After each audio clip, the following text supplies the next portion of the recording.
Hope everyone's tried the problems. Let's see whether you got it.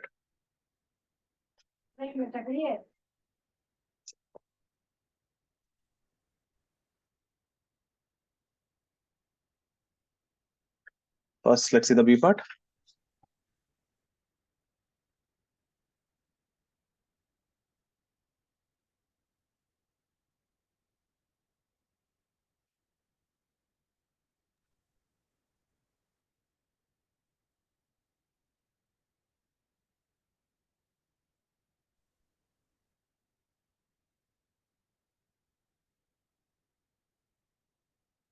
Okay, let's see.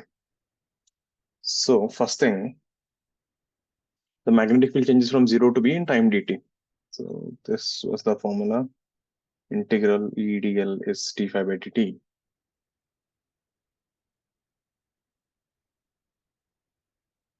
So E into 2 pi r. This would be pi r square dp by dt. So field will be r by 2 dB by dt. So this is the field as function of r. Others, do keep your cams on. Now here, the same thing. If dt is very small, to get a huge electric field, and that leads to the movement of this. So now, if you take this disk at a distance r,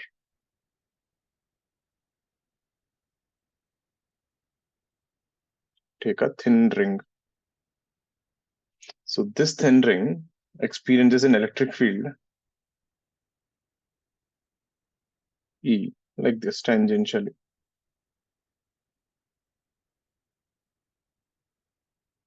So torque on each ring will be the electric field into charge on the ring into the radius. Agreed? The electric field is r by 2 dB by dt. The charge on the ring is the total charge by pi r square into 2 pi r dr into r. Pi will cancel, 2 will cancel, q into, there are 3 small r's, r cube dr dB by dt by r square. Now understand here, you're integrating with respect to r, so dB by dt ka term, it doesn't depend on r. So when you integrate the torque on the disk, q by r square dB by dt comes out of the integral. That's a constant that's changing with time. So we have r cube dr. This goes from 0 to r. So you're trying to find the torque at a given instant. So this would give you q r square by 4 dB by dt. This is the torque on the disk. Send dt that side. So torque into dt is q r square by 4 dB integral. Torque dt is nothing but change in angular momentum. This is q r square by 4 into b. This is initially it is at rest, finally it is I of the disk into omega. I will be mr square by 2.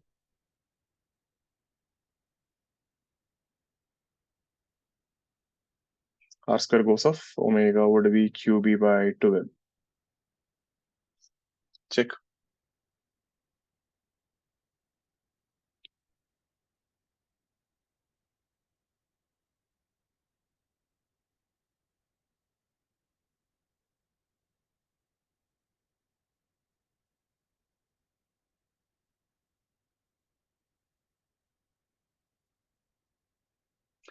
Is this clear, everyone? Same thing. We got the same answer, but like I said, totally it's a different thing. Don't buy heart like that, because someone will come and say tomorrow, this disk has a charge density sigma is equal to sigma naught r. So you should know how to do the process. Clear with this?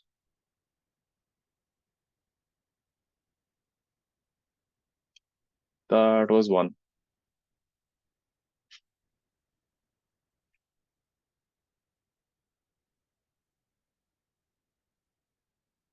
Next thing. Anyone got this?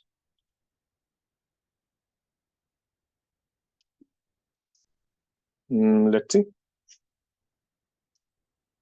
Hope everyone has spent some time on these questions. So first thing here, when this is entering the field region, you can see something and say here, look at this thing. Here, the ground is smooth. So work done by magnetic field is 0. So when the ring has entered inside, this is the scenario here. So initially you are going with V naught. Once you enter inside, let's say you have speed V and omega. So work done by all forces is 0.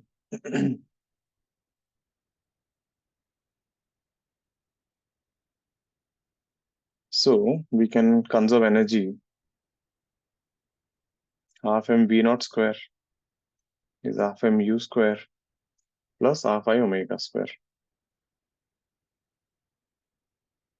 Right? And since it is not slipping,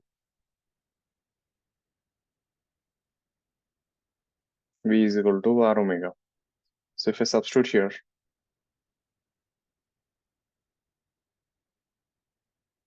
this also will be V square. It's a ring, MR square. So V is equal to V naught by root 2. That would be the speed of the ring, or omega of the ring, V by naught by root 2. Because magnetic field will not do any work, isn't it?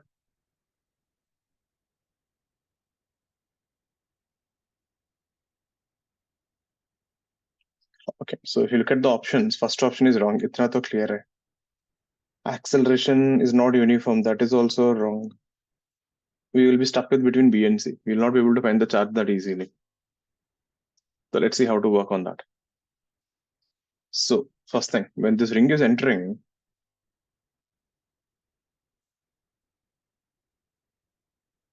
now this is not a cylindrical field region.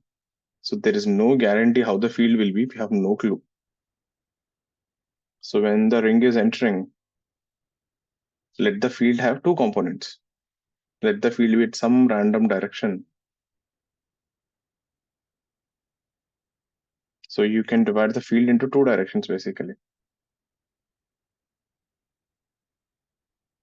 E perpendicular and E tangential.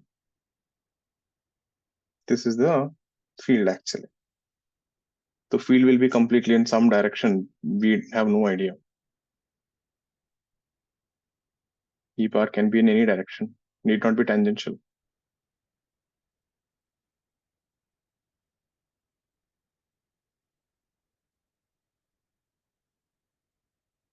Since it is not a cylindrical field region. That is the whole reason of taking a cylindrical field region. You could be sure the field is tangential. Since it is not a cylindrical field region.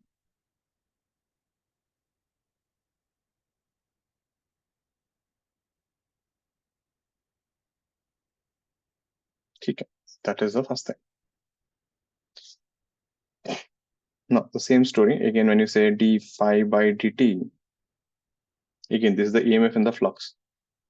So when you write this E dot dl, if you remember that E is actually only E parallel, so E cos theta dl.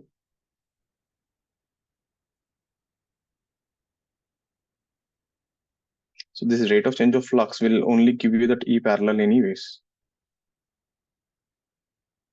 Clear?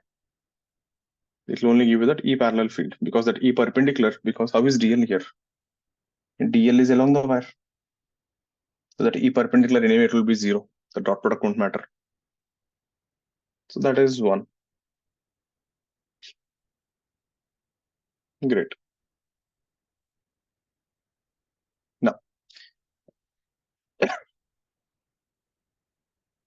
let lambda be the charge density.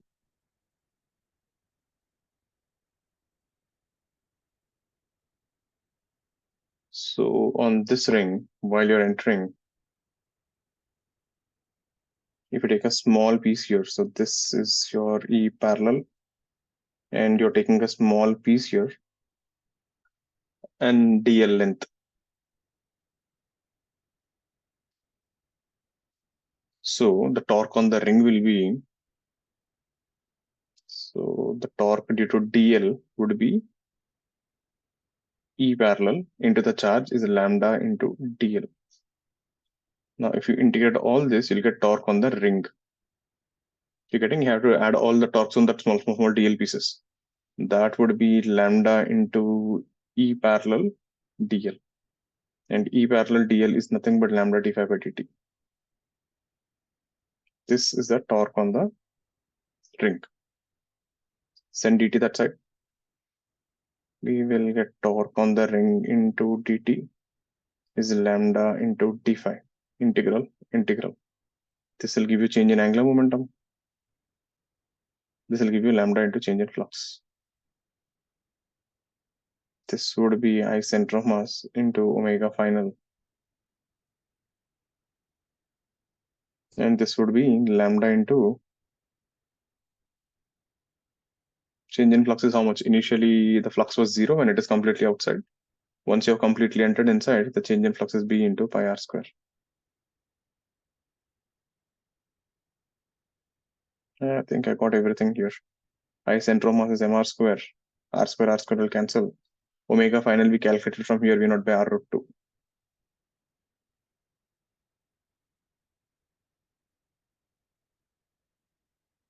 So it would be lambda into B into pi r square.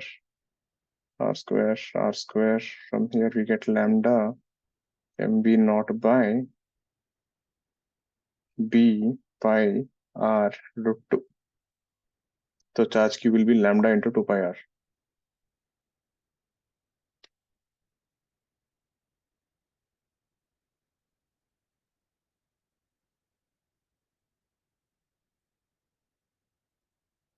So it would be mv naught root 2 by B.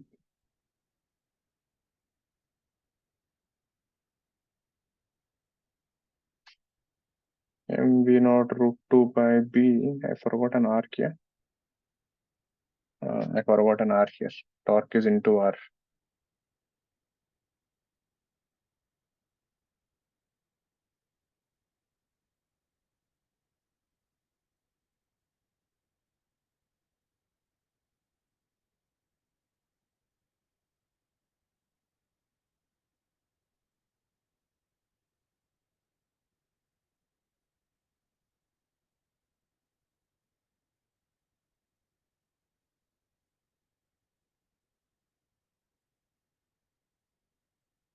Yeah, should be in the denominator.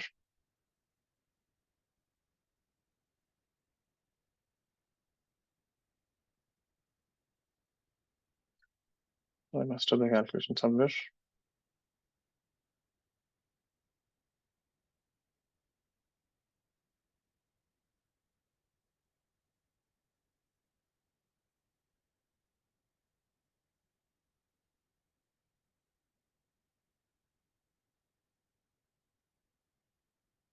E lambda into lambda TL is charge into R is the torque. Fair enough. Torque into DL. E dot DL is lambda d phi by dt. Okay.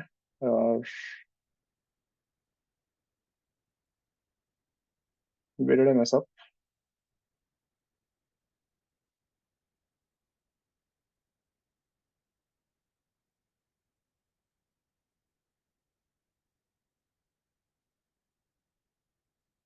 I messed up here. Square that can cancel. Lambda will be mv naught by root 2 r square b by q is lambda into 2 pi r.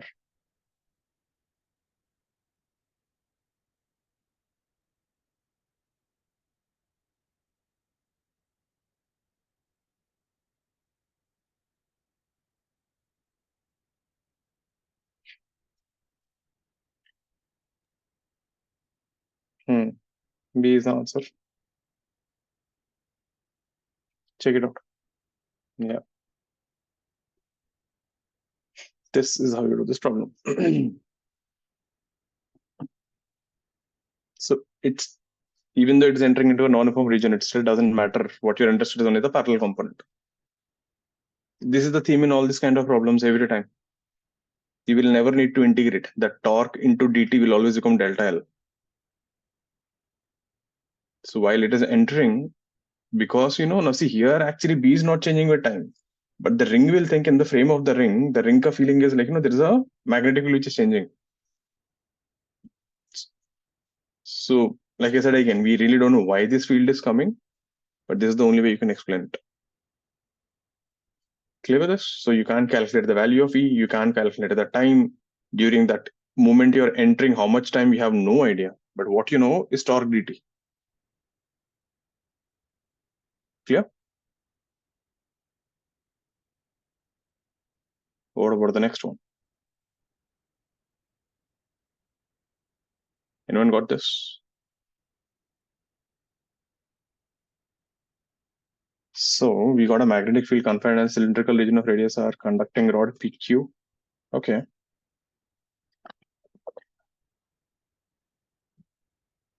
In the EM20 circular observer.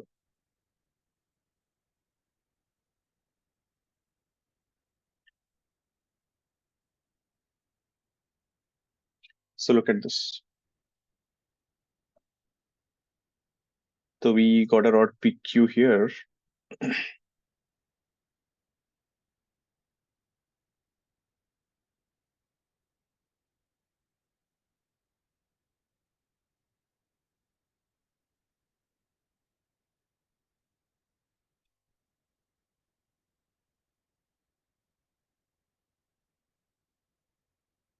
This is 90 degrees. That's a 60 degrees.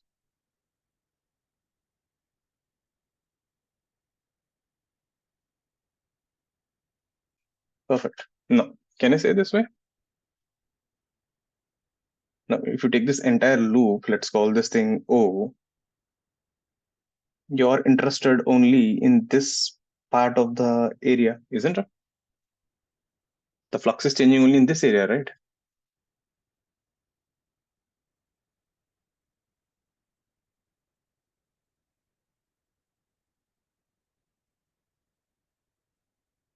Therefore, flux in the loop OPQO will be the EMF of that. So rate of change of flux in this loop will be the EMF in the loop. Now in that OPQO, the area what matters is only this much area. Let me call this point also as A and B. And flux in the loop OPQO is nothing but the magnetic field B naught B into area of OPAB. Oh, is that clear, everyone?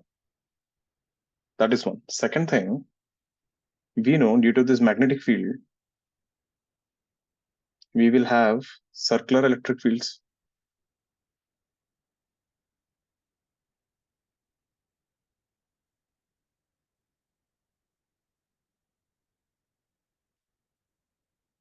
E bar is along the circumference.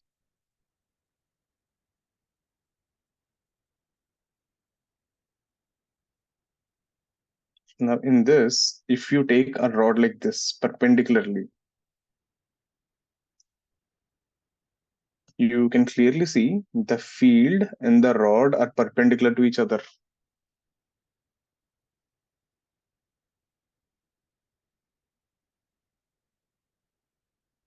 E bar is perpendicular to DL bar for any rod passing through the center, because any rod passing through the center is a normal.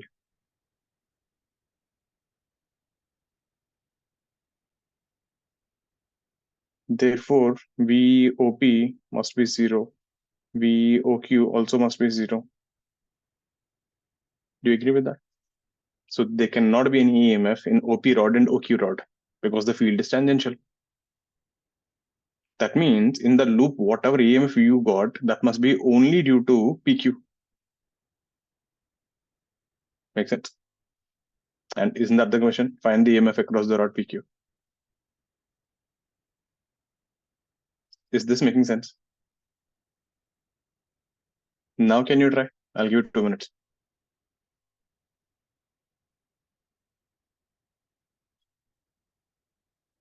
So we created a loop CPQ. I took it as O. We proved OP में there can't be EMF, OQ में there can't be EMF because E is tangential. मतलब in that loop OPQO, whatever is the rate of change of flux, that must be EMF in PQ rod.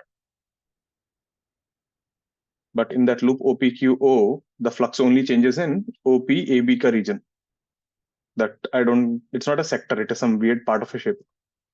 You need to find that area. If you can find that area, your job's done. It's more of a geometry now. Try, you got 2 minutes.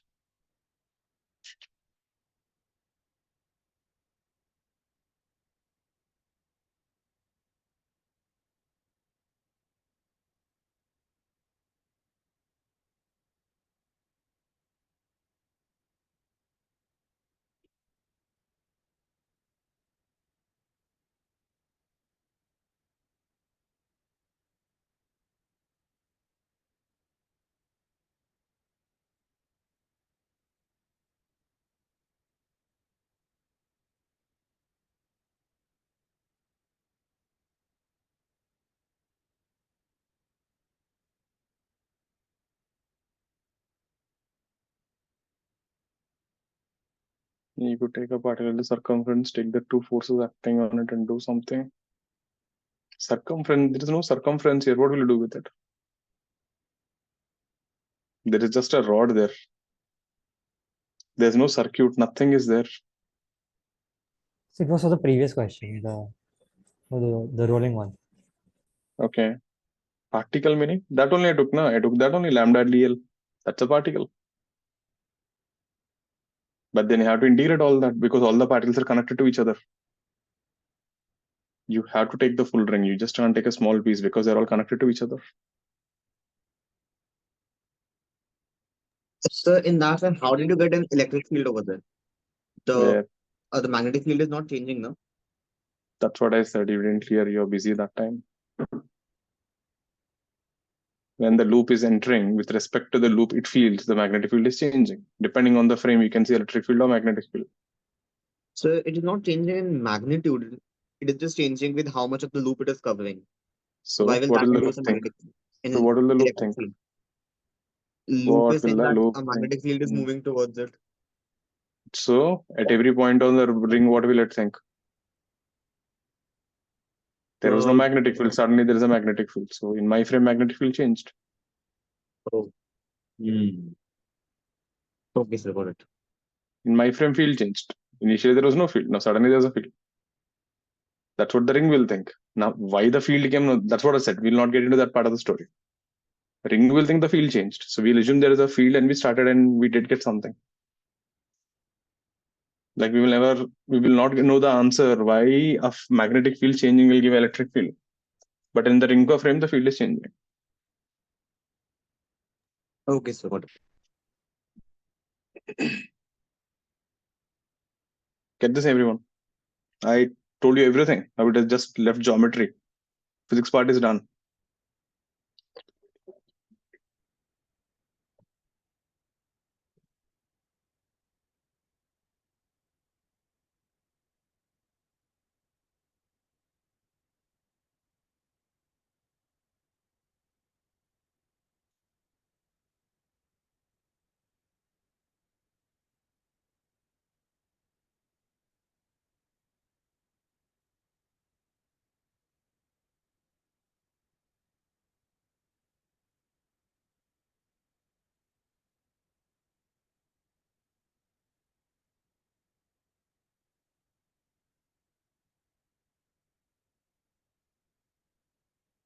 Is the CP distance equal to R?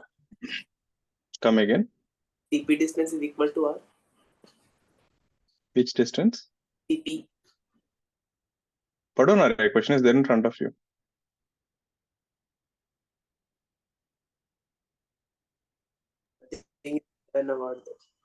Come again. Figure it out. Now everything is there in front of you.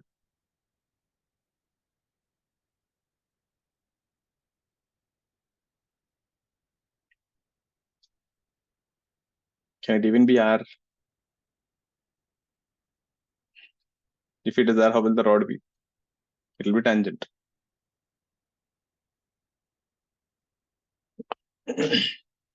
Seriously, people are struggling with the area.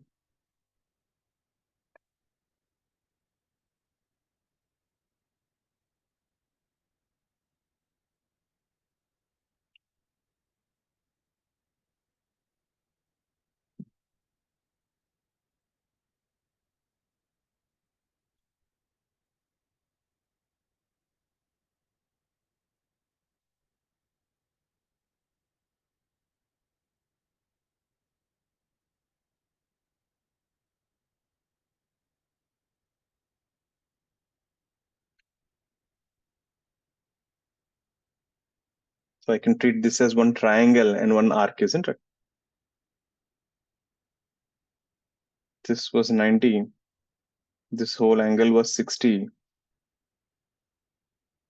And it is given the PQ ka length is √3/2R.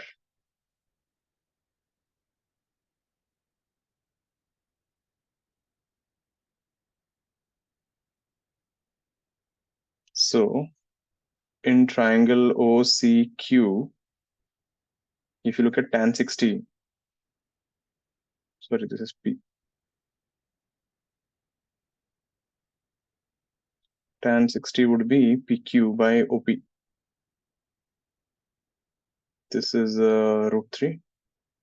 So PQ is √3/2R is equal to √3 OP. So OP is equal to R/√2. Perfect. So if this was R/√2, and you can see in the triangle OPA, this angle would turn out to be 45, isn't it? Why? This is R and that is R cos 45, 1/√2.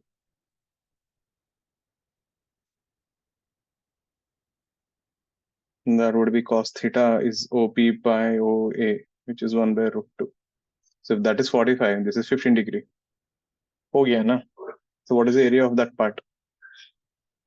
So area of this piece will be that triangle ka area is half into base into height. That's an isosceles triangle. Plus that sector ka area will be theta by 2 pi into r square. Theta is how much here? 15 degrees. That is 15 by 360 into pi r square.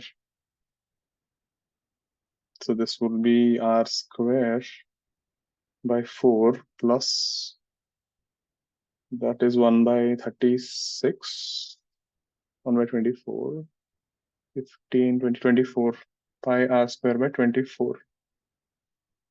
Take out r square by 4 common. 1 plus pi by 6. That is the area there.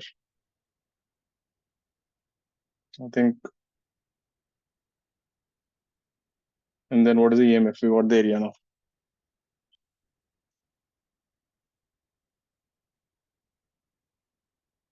So flux will be B into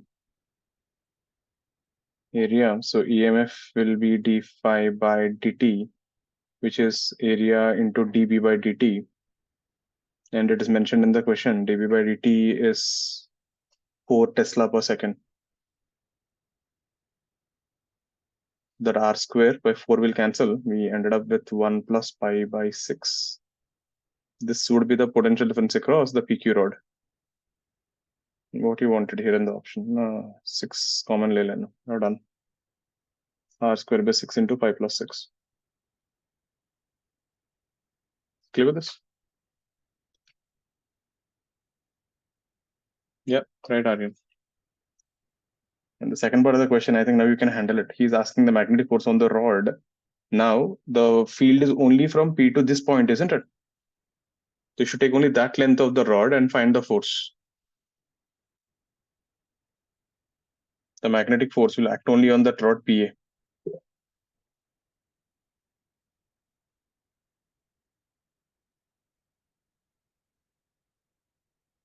Magnetic force will be I, length of only OPA cross B bar. I is nothing but EMF by R. I will leave it to you. You can handle this. But other steps clear, everyone. So the main idea was this. If you ask me, this is the most important one. Quite a useful one. Whenever you have a cylindrical field region, and if you put rods along the normal, you're going to get a zero EMF in them because E is perpendicular to DL. Clear? So these three questions are pretty good. You should definitely try them on your own again. This one, and this disk. And this is just a field calculation. So induced electric field questions are good.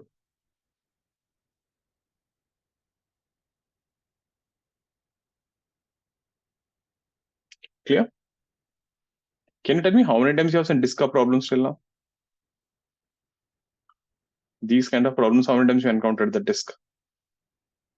The first time you encountered was rotational mechanics. A disk is rotating with omega and it is placed on a rough ground. Find the time when it stops. This is the first time you encountered. The second time you encountered, anyone remembers? The viscosity, I think. Viscosity. This guy. The disk is placed on a thin film of viscous liquid. Find the time, find omega as function of time t or something. Yeah. Same thing. Find omega as function of time t. This is your third time. Classifying things like this helps a lot, you know. You'll be able to relate the problems. So when you're doing a problem, always think like that. Did we see something similar or something like this in some other chapter? It'll be more easy for you to classify and you'll be able to find relations between them. Because if you see, technically speaking, maybe the questions are completely different, but how do you choose an element? How do you take an area? Those parts are always the same. Isn't it? That way.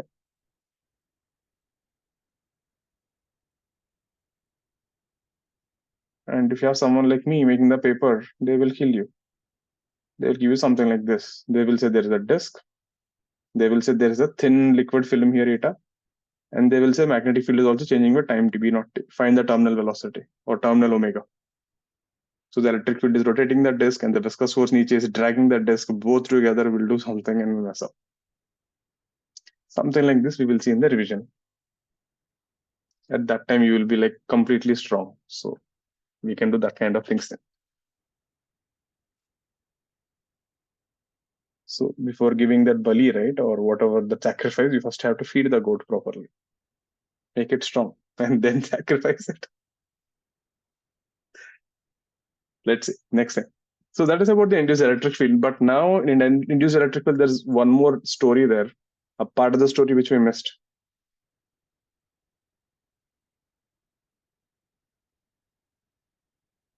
So this induced electric field is non-conservative field. That means till now we used it very liberally, but there is a catch. So when you took this field here and we got a tangential field. So a tangential electric field, first of all, is pretty weird, meaning we are seeing something like this for the first time. Now, if you take a charge q and try to go in a circle,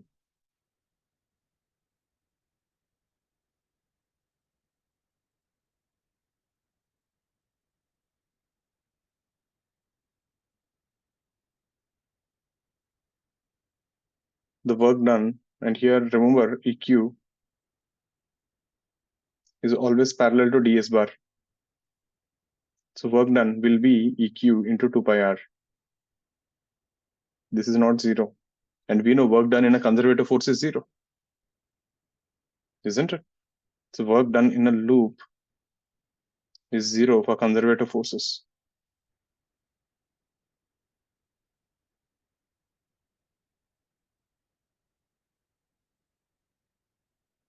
And if you go back to the story of this potential is defined only for conservative forces. Potential is not defined for any force. And there is a reason. conservative forces, right? The energy depends only on the position, isn't it? It doesn't depend how you reach that position. Isn't it? The work done depends only on the position, which from which point to which point you went. It doesn't matter how you go from A to B. So we have defined energy levels for each one, and that's how we could define potential. So potential, you never hear friction potential, viscous potential. You define potential only for conservative forces.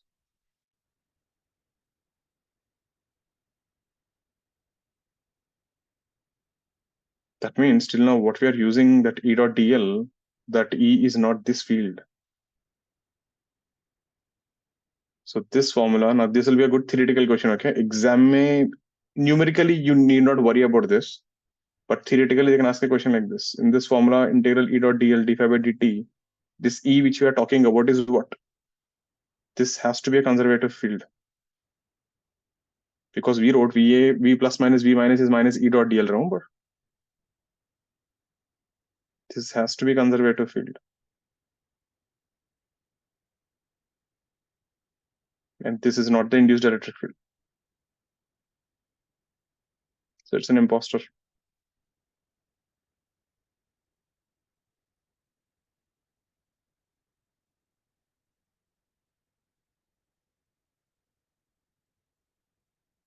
This is the evil twin. So where is the actual guy? Is this part clear, everyone? So what is the story again? Story is, we got this circular electric fields. Now this is a non-conservative electric field.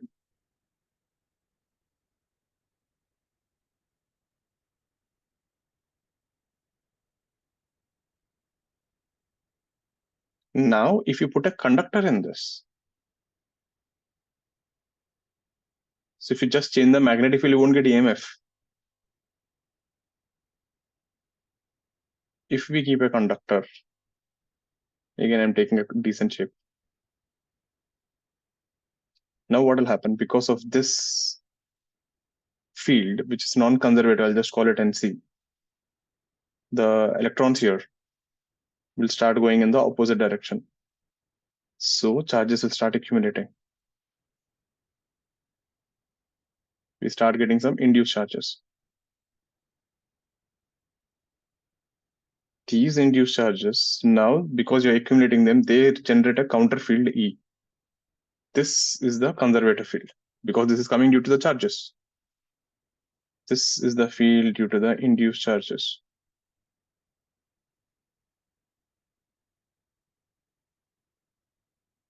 This guy is responsible for the potential difference.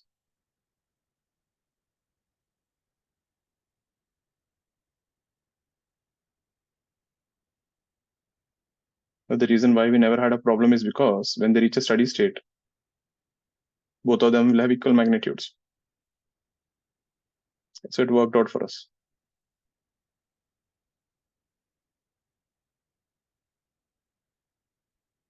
In steady state, E induced is equal to ENC. So you can just solve the problems and get the answers. But remember, theoretically, they ask you in the formula, integral EDL is equal to d phi by dt, that E is what? And that E is not the induced electric field because of the magnetic field. That E is due to the induced charges, right? That's an electrostatic field. Is that clear, everyone? Maybe it can be a statement questions. The field created by the time-varying magnetic field is non-conservative and it produces potential difference. That is wrong. The time field due to the time-varying magnetic field is non-conservative. And the potential difference is created by an electrostatic field. That is true. Who created that electrostatic field? This field. Now, if you combine this whole story, now starting from the Faraday, the story goes like this. So we have a time-varying field.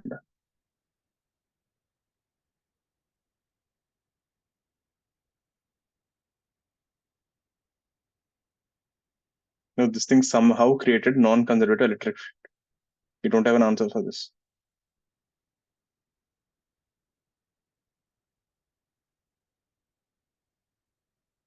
So this is always there. But now if you want to see EMF, now if you keep a conductor, Now, if you don't keep a conductor, field is there, but there's no potential difference. If you want to see potential difference, you need to keep a conductor. If you keep a conductor, then the story proceeds. Then we get induced charges. These induced charges create an electrostatic field.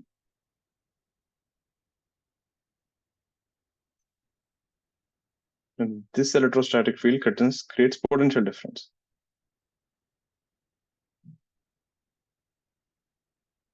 But if you want to see the current, you have to close the loop.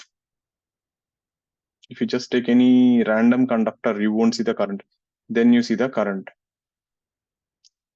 So what Faraday saw was this. Faraday saw time varying field. Faraday saw current.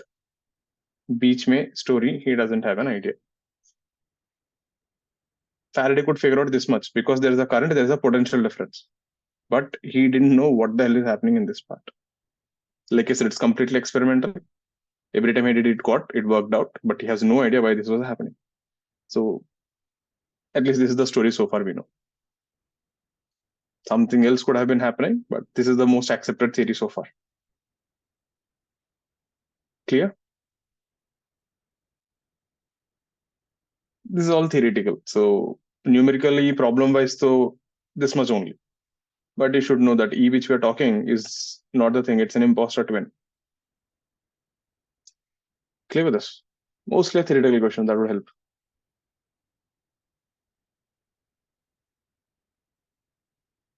Clear? Next one.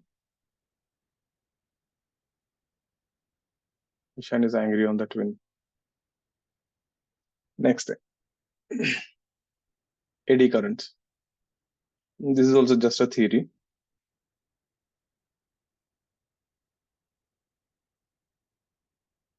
So when you pick up conductor in a time varying field,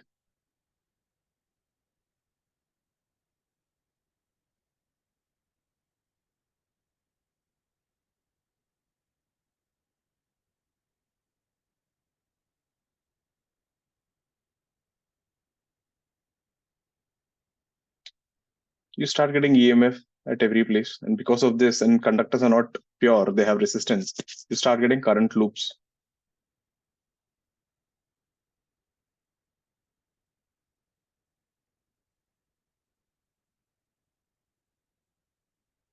Producing heat.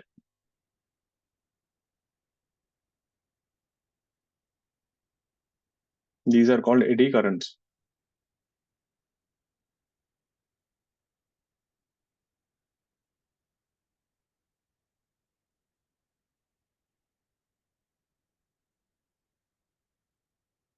And heat produced is called eddy heat losses.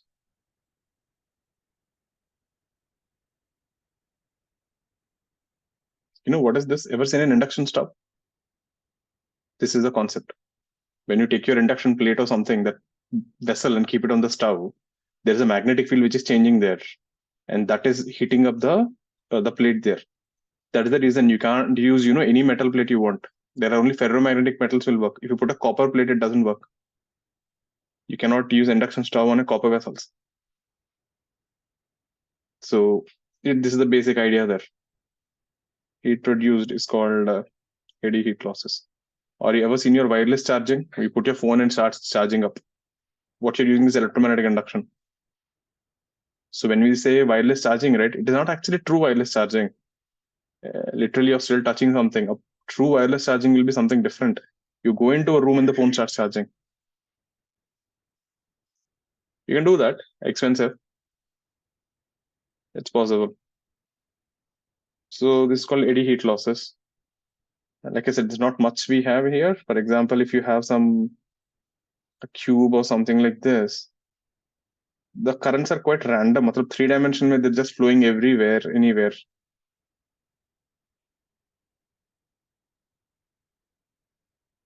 There is no pattern, nothing there. It's quite, and this is a big issue actually, especially in motors. And we're in third year, we had an internship. I worked in a company called Shakti Pumps. It was in Coimbatore. It's a 2-month internship. So our internship was that only, how to increase the efficiency of the pump. And the biggest problem they used to face was this only. The engine, the whole thing gets heated up. You can check it out, when you switch on your fan, after 10-20 minutes, go and touch the fan car top, it becomes hot. Observe it anytime. That middle part, if you go and touch, it is hot. Your engines, right? Electric machines get heated up. So every electrical instrument which we have, now that entire thing, you made it of metal, isn't it? And they have eddy currents, and there is a big problem there. You lose a lot of energy in this. So one way they reduce is, we can reduce eddy current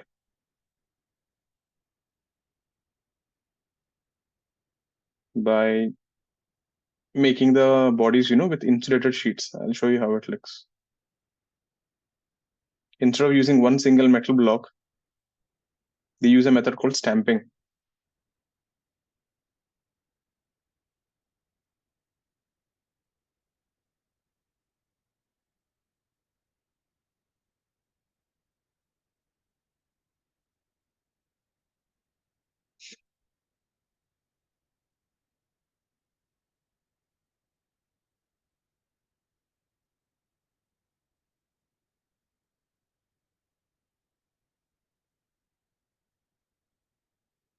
Like this. So if you want to make a solid block now, they'll make frames like this, thin laminated sheets. Each sheet is coated with a plastic coating. So there is no conduction between the two plates. So they take all this bunch of plates and they do welding. So if you want to create a thick solid, instead of creating one thick block, this is a better idea. Create with thin layers. The advantage of this is eddy currents are still there, but this is what happens. Can you see the difference? In this, the currents are flowing anywhere, but here all the currents are localized. There will be current only in each sheet. This way you can reduce the eddy currents. This is one way to do. Materials, so we have to use the steel and only, or else they cannot withstand the forces and the heat. So they use lamination. This is one technique they use to decrease the current. So next time if you get a chance, if you see any electric motor, and if you get a chance to break it, and if you open it, and you will see that core is actually made of something like this. You will see plates, thin layers of plates. You will see. You'll not find a single metal casting. Ever broken a motor? When you're playing as a kid, that car hota hai na, electric car or something, the battery car. After it gets spoiled, meaning after you spoil it, do you ever break it also? Maybe okay, I guess I'm not that violent yet, so you should do such things. If you really want to learn engineering, you should be breaking things and assembling them. That really teaches a lot. In school, you should have had a course like that. I always had a dream school kind of idea. So the dream school which I had, this is one of the course. You take the kids, you create a big dump yard of all electronic stuff. Could be anything. Just create a dump yard, right? Maybe imagine 1,000 square feet of dump yard of all electronic stuff. Leave the kids there. Tell them whatever you can find there, take it. And in IIT, we used to have this competition. It's called Junkyard Wars. So in IIT, we do have a dump yard. And basically, the dump yard is actually the electrical and the mechanical workshop ka dump yard. So literally, all stuff from there, they dump it there. You have old motors, rods, welding joints, sab kuch bhi tha. This was in 2007, 8, I guess. IIT Madras ka tech festival is called Shastra. So there's a competition called Junkyard Wars. So you have to have a team of 4. You get 3 hours time. So on the day of the competition, they'll tell you what is the thing. So 6 teams were selected for that. Before that, there were some preliminary rounds and all. The competition was you have to make a motor. You have to make a scooter, which can actually carry a person. Right? And everyone is given half liter ka fuel, petrol. So with that half liter petrol, what is the maximum distance you can travel? Bus. Oh yeah, statement in the left. I think they get 3 or 4 hours, 5 hours, I guess. Bus chhod diya. You can only use whatever is there in that junkyard and through it. You can use the workshop nearby. You can use the electrical workshop, meaning for welding and all that stuff, you can go to that. But you can't take any materials from there. Every material has to be taken from the junkyard. You can search it. Abhi bhi milega YouTube video. These people made a scooter. I think that thing traveled some, I don't remember, but it traveled in kilometers.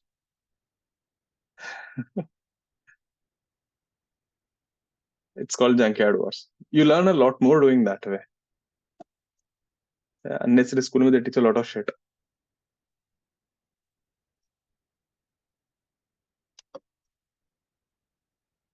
Anyways, let's see. So that is one previous page here.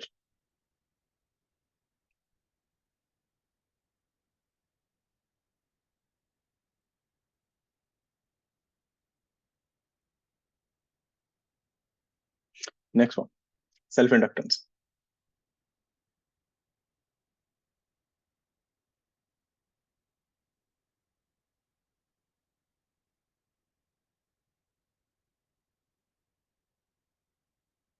That's what I'm saying. Put some effort, go to a good college.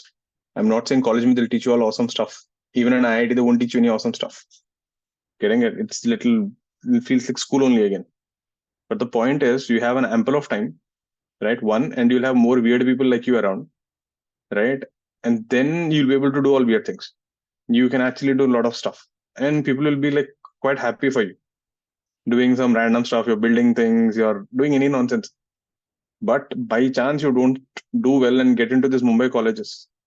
Morning to evening, you'll be running in the train, right? And the evening, you'll go for tuitions because college they won't teach anything. And the same teacher who's teaching the classes in your college will keep tuitions in the evening. And if you don't join, he won't give you enough marks. Right? All this shit you have to do. Now, your seniors this year, there are a few people who couldn't get into NIT or BITS. Their college is starting from September 1st. I think it started already. So from August onwards, they started going for tuitions. People who got into DJ Sanghavi and all, they started going for tuitions. Because unka first semester, right, it gets over in 2 months. And there are exams immediately. So they won't teach everything. And in the second semester, they have a course called engineering mechanics or something like that. And they teach constraint motion in that. Most of your seniors remember me that semester. They call me. They tell me, sir, these idiots are teaching us constraints. And I know more than the teacher. So please put some effort. You don't want to be at a place like that where you are the most smart person.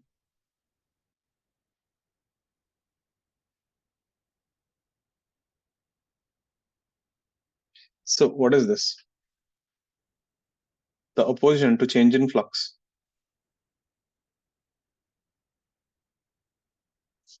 In a system created by itself.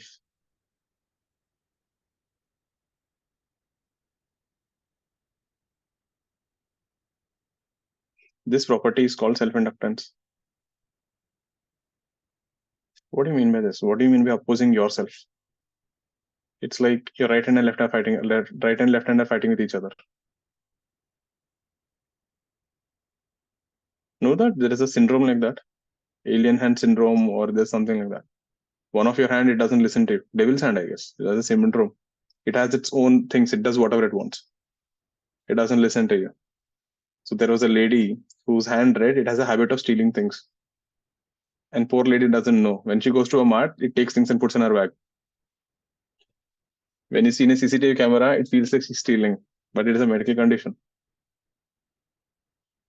You can search that, you will find that. People do have that issue there. That hand doesn't listen. So what is actually my opposing itself? Just take a solenoid. And now when you send current through this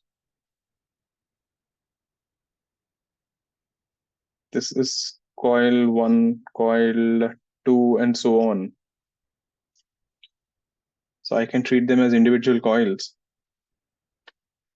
So the current in the coil 1 creates a magnetic field. Now just think from coil 2 perspective.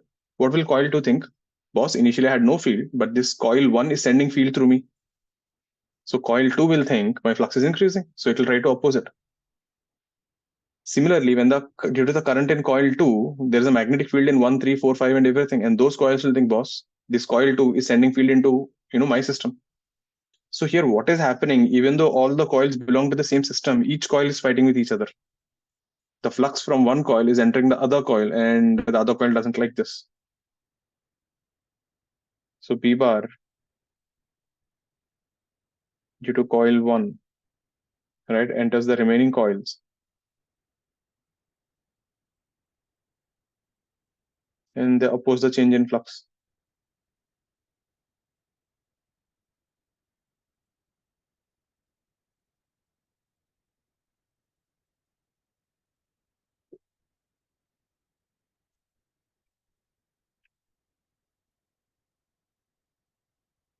I did participate in a competition like that in my third year, I guess.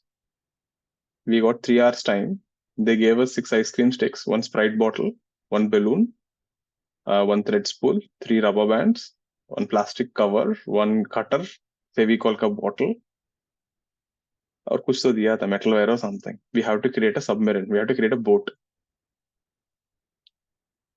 The boat which travels the longest is the winner.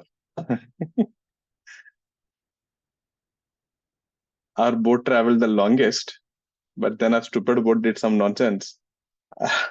Our boat went like this, and they calculated displacement.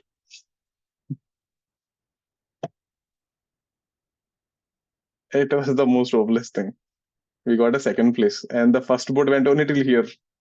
The people got the first thing.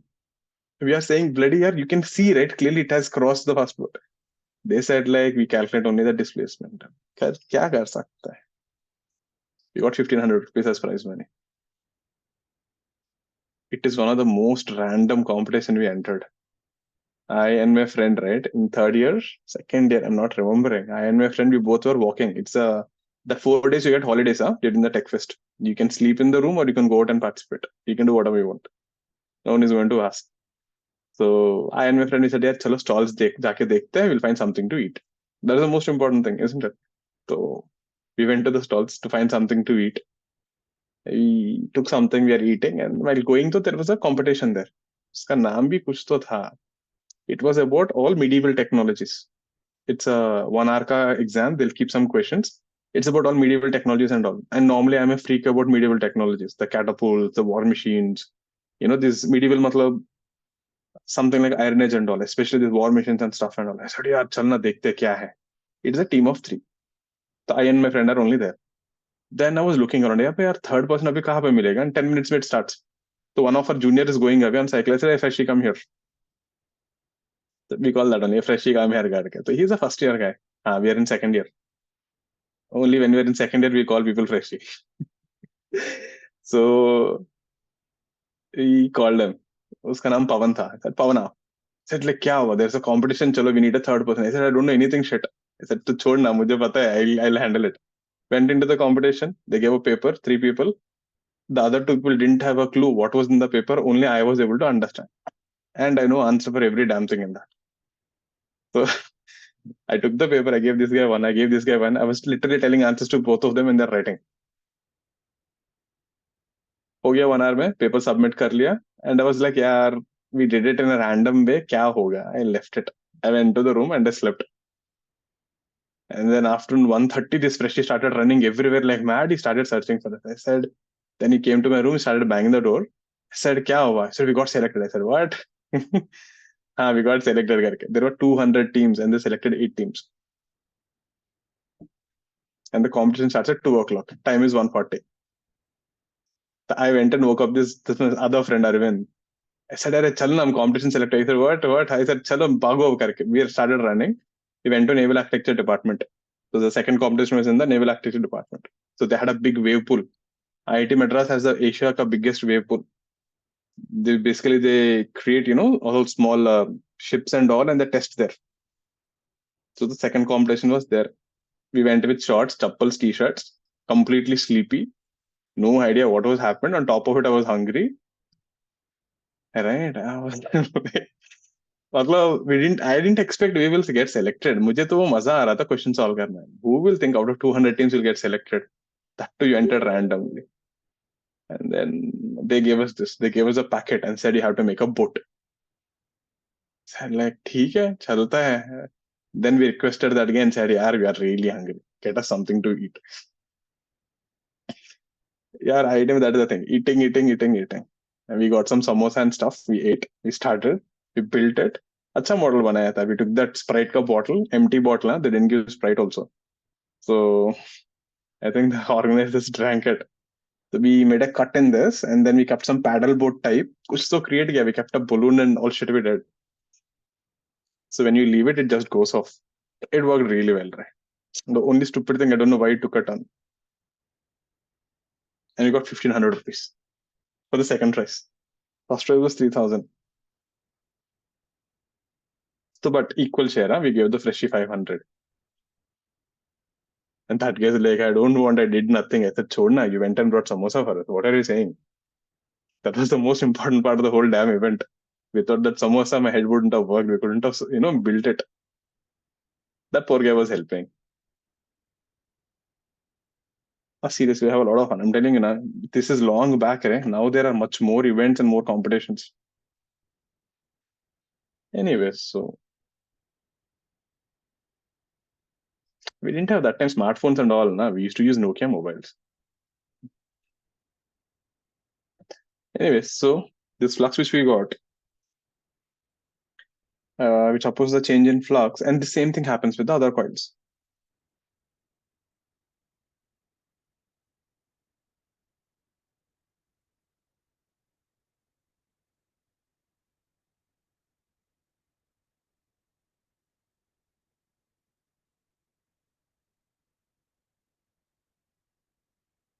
Now, this flux which we got is proportional to the current which you send. The more current you send, the more flux you get. The proportionality constant is given by Li. This L is called self-inductance. This is our third electrical element. First was resistor, first was capacitor. Resistor, you can say actually fourth one. Battery is the third, and this is the thing, fourth one. So what does L signify? So this L tells you higher the value of L, the more difficult to change the flux. It is like kind of opposition.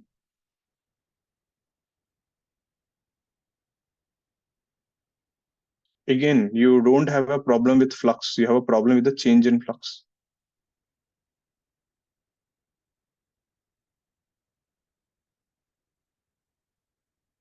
There.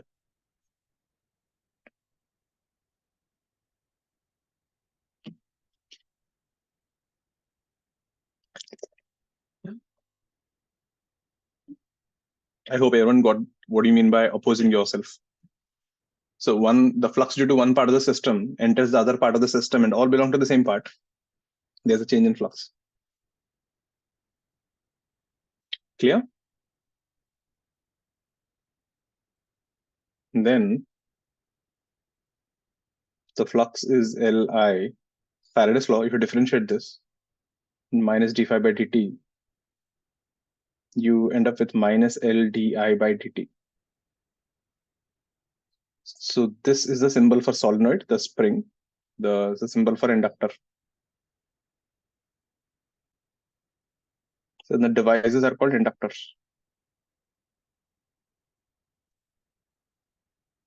And the negative sign indicates opposition.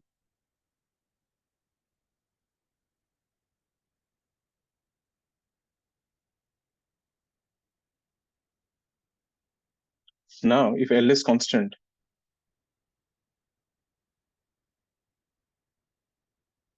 this EMF is given by minus L di by dt.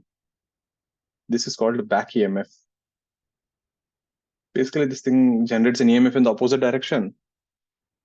Meaning, suppose if the current I is increasing,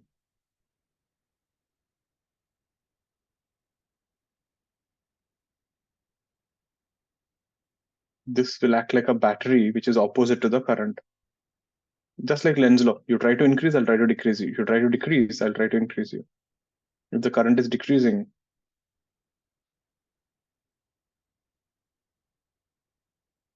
so current is still flowing forward, but it is decreasing in magnitude.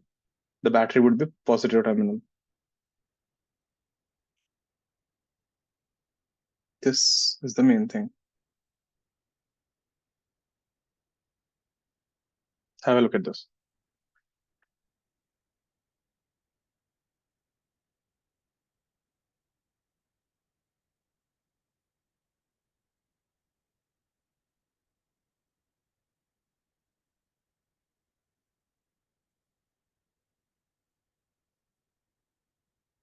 Clear?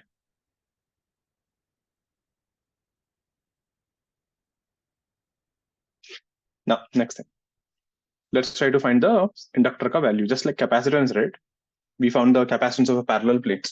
We can also find inductance for different systems. So the most common thing we use is a solenoid.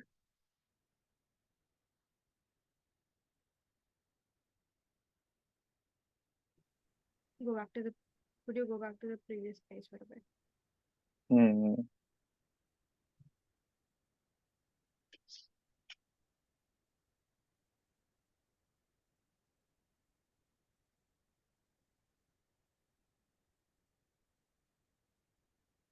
Yes, sir. Done.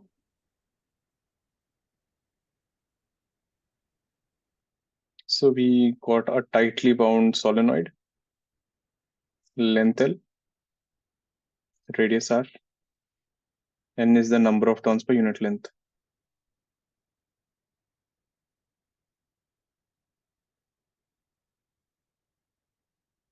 And remember, we take L to be much, much greater than R, so we can treat it to be an infinite solenoid. Now we know the magnetic field B is equal to mu naught Ni. So what is the flux through one coil? Flux through one coil is B into area. What is the flux through the total solenoid?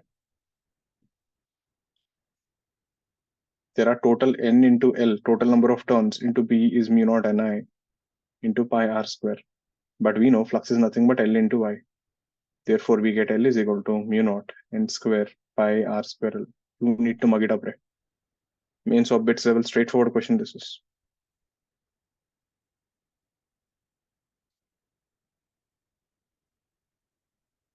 Now, if you introduce a medium or something inside, let's say you take a metal rod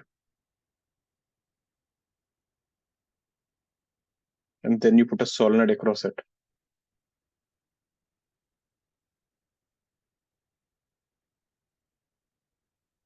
Then your formula becomes L will be mu medium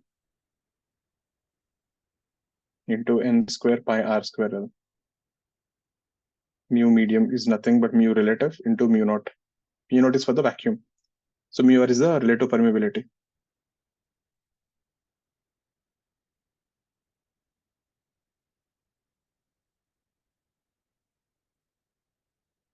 Example, if you take mu of iron, it's 4000.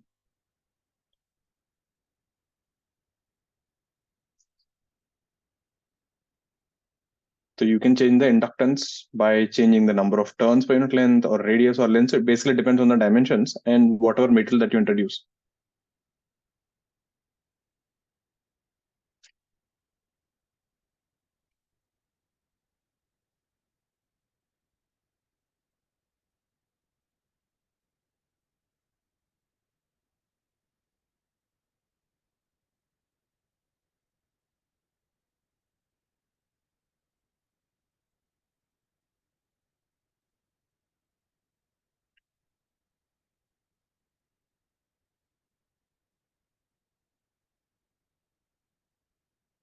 Clear, everyone? Any doubts on this?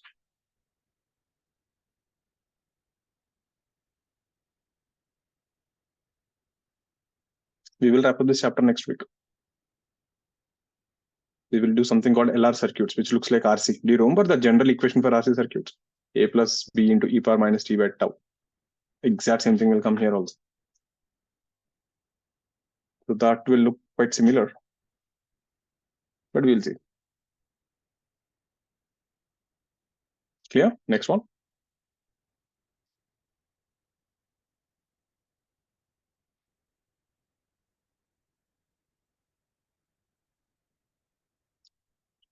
Energy stored in an inductor.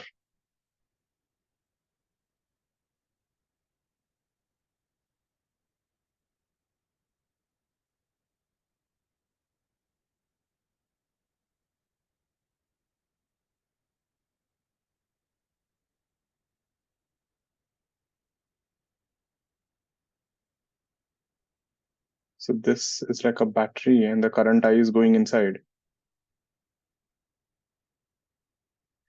So we know power is nothing but P into I. This would be LIDI by dt. Send dt that side, we'll get power dt is equal to integral LIDI. Power dt is nothing but energy stored.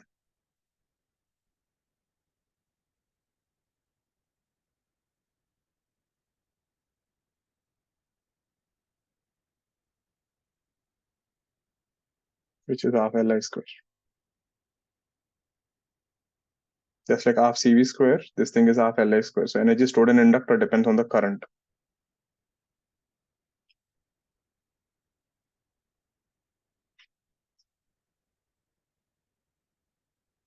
So this energy is half Li square. If you take a solenoid, this will be half mu naught n square pi r square L into I square. Multiply and divide by mu naught. This will become mu naught Ni whole square into pi r square L. That term is your volume. And this term is your magnetic field. So this term becomes energy density. Magnetic energy density. I hope you can see the resemblance with capacitors. So magnetic field is also a type of energy. Basically, all fields are nothing but types of energy. So this is energy per unit volume.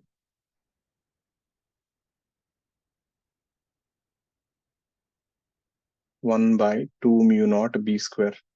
You can see the resemblance. It looks like half epsilon e square.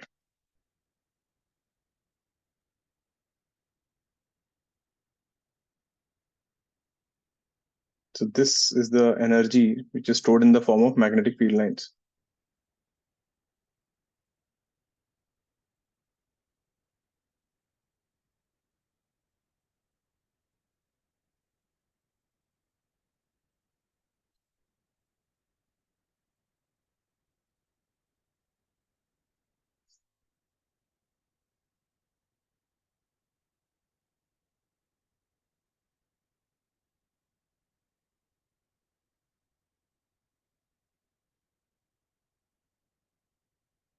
Clear?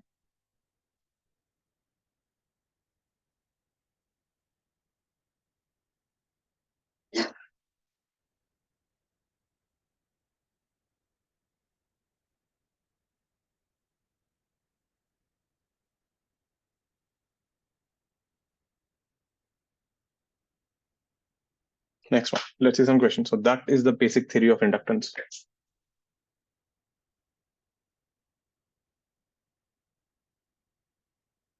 So let's start off with something easy. Sir, just a minute.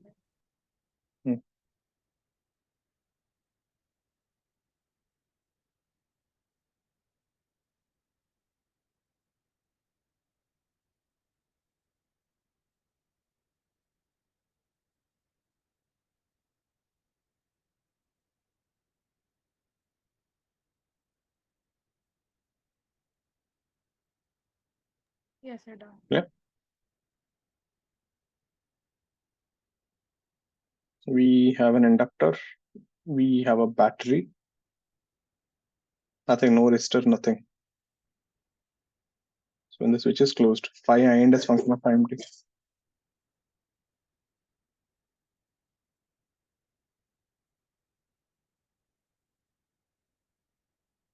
We have an inductor, we have a capacitor, we have a resistor, we have a battery. For what units of inductance are Henry?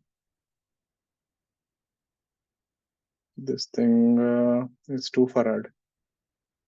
The resistance is 2 ohms and this is 3 volt. This is your positive plate Q and minus Q. Q is equal to T square by 2. This is A and this is B. Find VA minus VB. Let's get them. So now you can even introduce an inductor into the circuit. Kirchhoff's law still works because Kirchhoff's law simply says the potential difference between 2 points is the sum of the potential difference across the elements. We never said what is that element. That element could be a battery, capacitor, resistor, inductor, anything. Let's get them.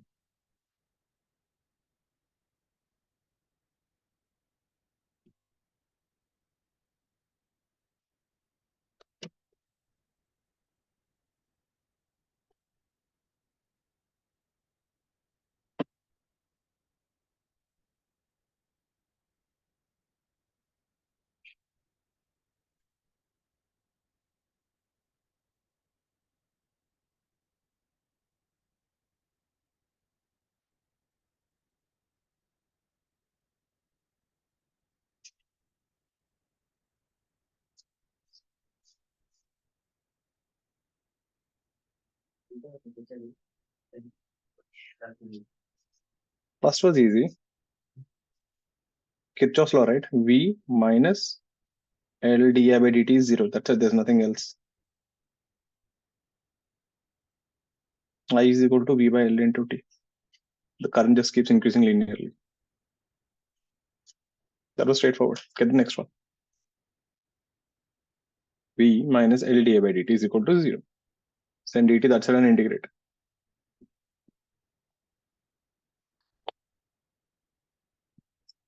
Get the B part. B is a good one. Find VA minus VB at t is equal to 2 seconds. Let me give the time also. It will get as function of time t. We have an inductor 10 Henry. Henry is the SI unit for inductance. Capacitance 2 farad. Resistance is 2 ohms and battery is 3 volts. I kept all the 4 elements that we know.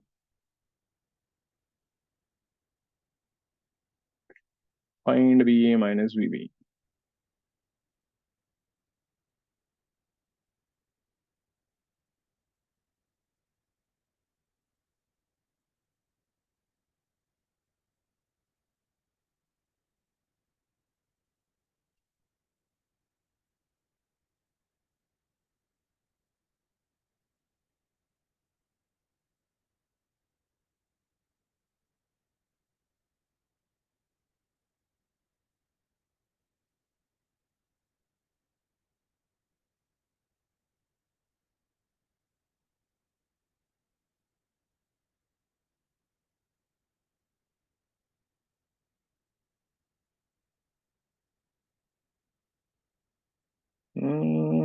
No, I gave you the values, right?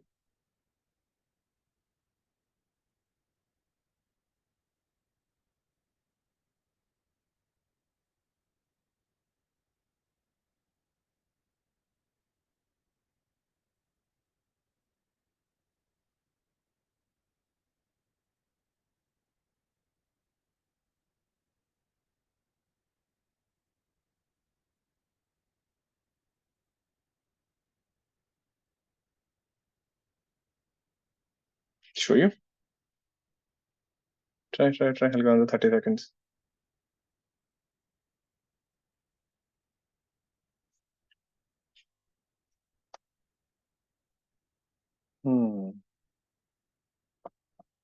Ishan got 29. Someone got 3. Someone else got 14. You have 3 different answers.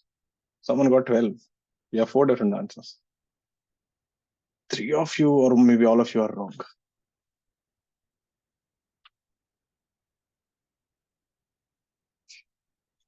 So what is the current? I is dq by dt. So current is nothing but t. So VA, we can clearly see here current is flowing this way. The charge is increasing here.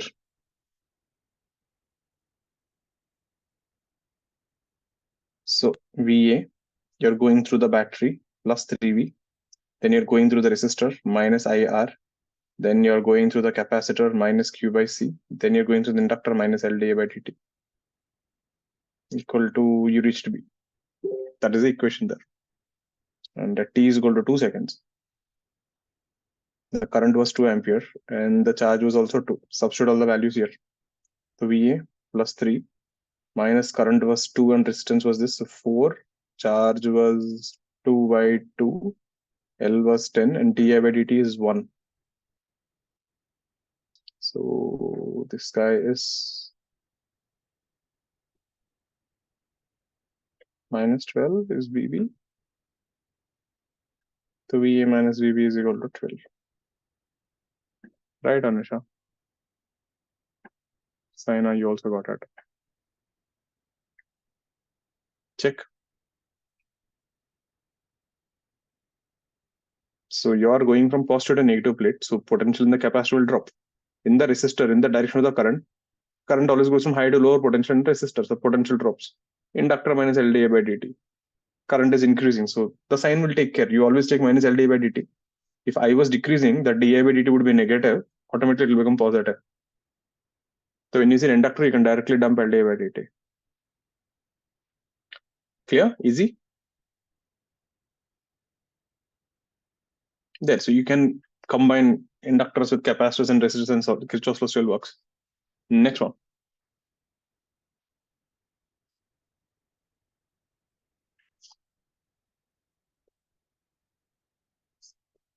We have an inductor.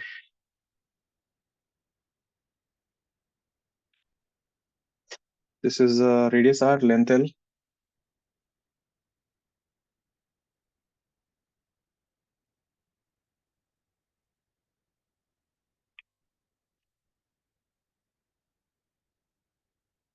Number of turns per unit length is small n. Current I is flowing here. Let's say I is equal to T.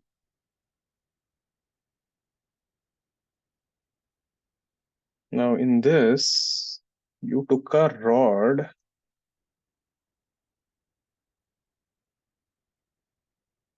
and this rod is entering with speed V. It's an iron rod. Let's take mu iron is equal to mu r into mu naught. So answer you can leave it in terms of mu r.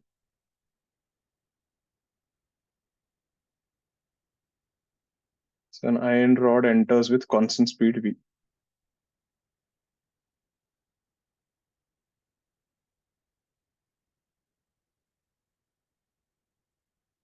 Now find EMF across the inductor.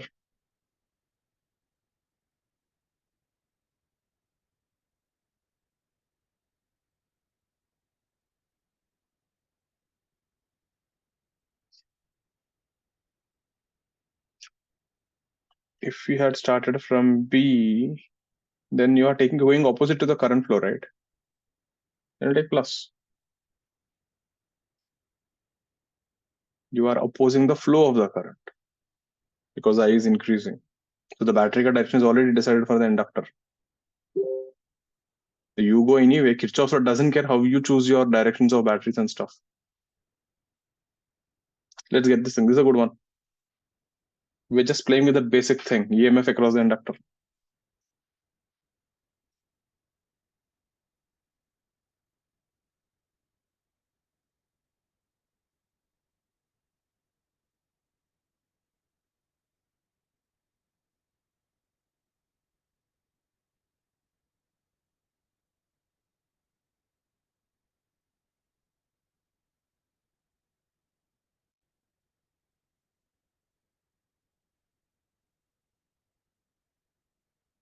Try everyone.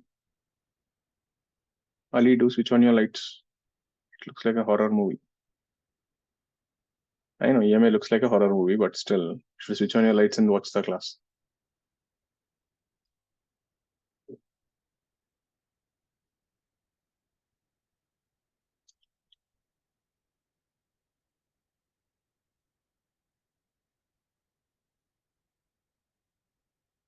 Any ideas? The formula LdA by dt is wrong. That was an incomplete thing. There was a thing which when I wrote that, I didn't write that. I did write, but I wrote it to the side. This is valid if L is constant.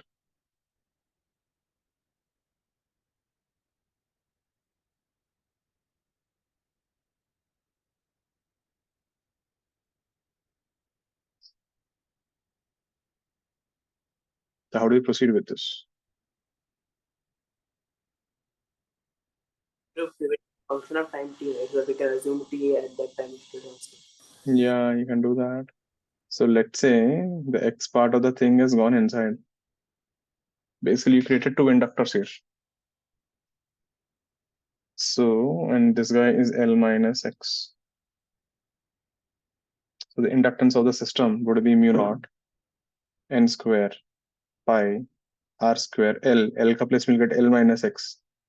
This would be mu medium, that is mu, I'll just leave it as mu m, n square pi r square into X. Agreed? And we know X is equal to Vt. So flux is equal to Li. This is still right. EMF is equal to minus d phi by dt. This is also right. But now when you differentiate this, minus L di by dt, product rule, minus I dl by dt. That term we ignored because L was always constant. Just like Newton's second law. What is Newton's second law? F is proportional to dp by dt. F is not ma. If m is constant, then you get ma. This is not the first time you encountered same thing. In Newton's second law, you encounter this in torque also. What is torque? Torque is not I alpha. Torque is dl by dt. If moment of inertia was constant, then torque becomes I alpha. So be careful with that. So here, what is EMF? d phi by dt. It's not LdA by dt. If L is constant, then it becomes.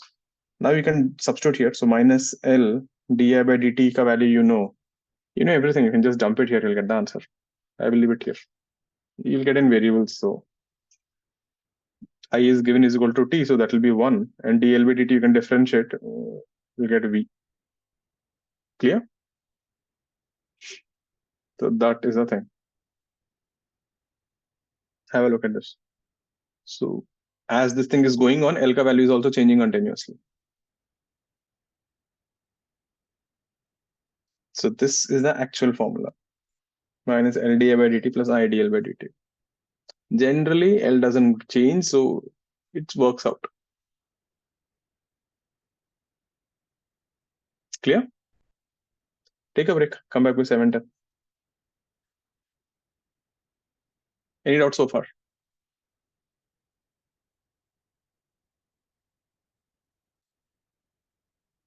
Okay, come back in 10 minutes. I had sent you a solution. Is it correct or not?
Yeah. Let's start off.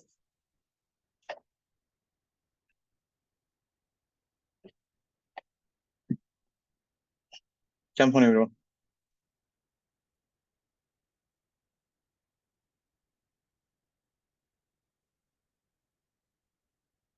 We have an inductor.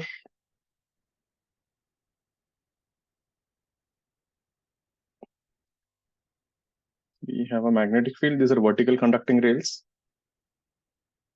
We have done this last time. We did the resistor and a capacitor. We are keeping an inductor now.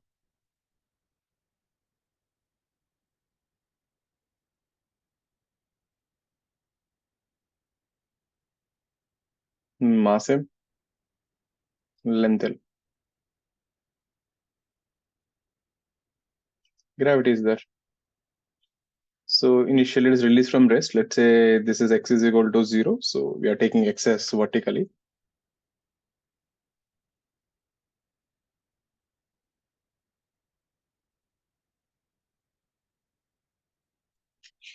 Describe the motion of the rod. How does this rod go? And find the position as function of time t. This is a good one, right?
Current is changing cause of induced EMF. Yep.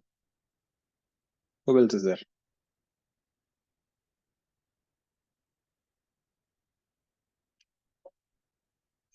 We have done the same question. We had a resistor and a capacitor.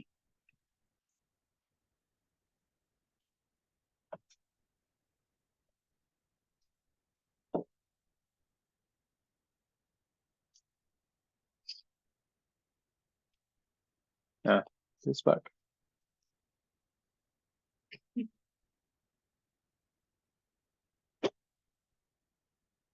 Anyone figured out? It's a pretty good one. Good more than one choice question, or could be a paragraph.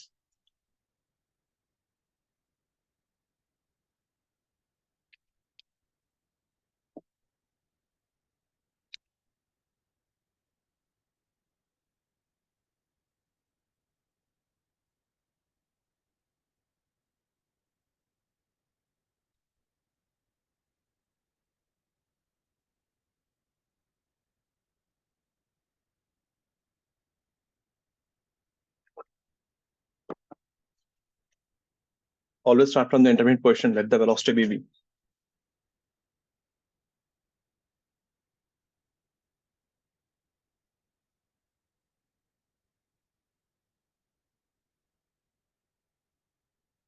Now, if this going with v, BLV, so this will act like a battery here.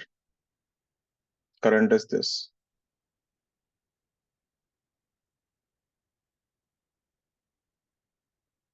So current in the circuit equation would be E minus L di by dt is equal to 0. So we have BLV is equal to L di by dt. That is one equation. Next thing, if you draw the FBD of the rod, we have mg downward and we have ILB upward and the acceleration. mg minus ILB is equal to MA.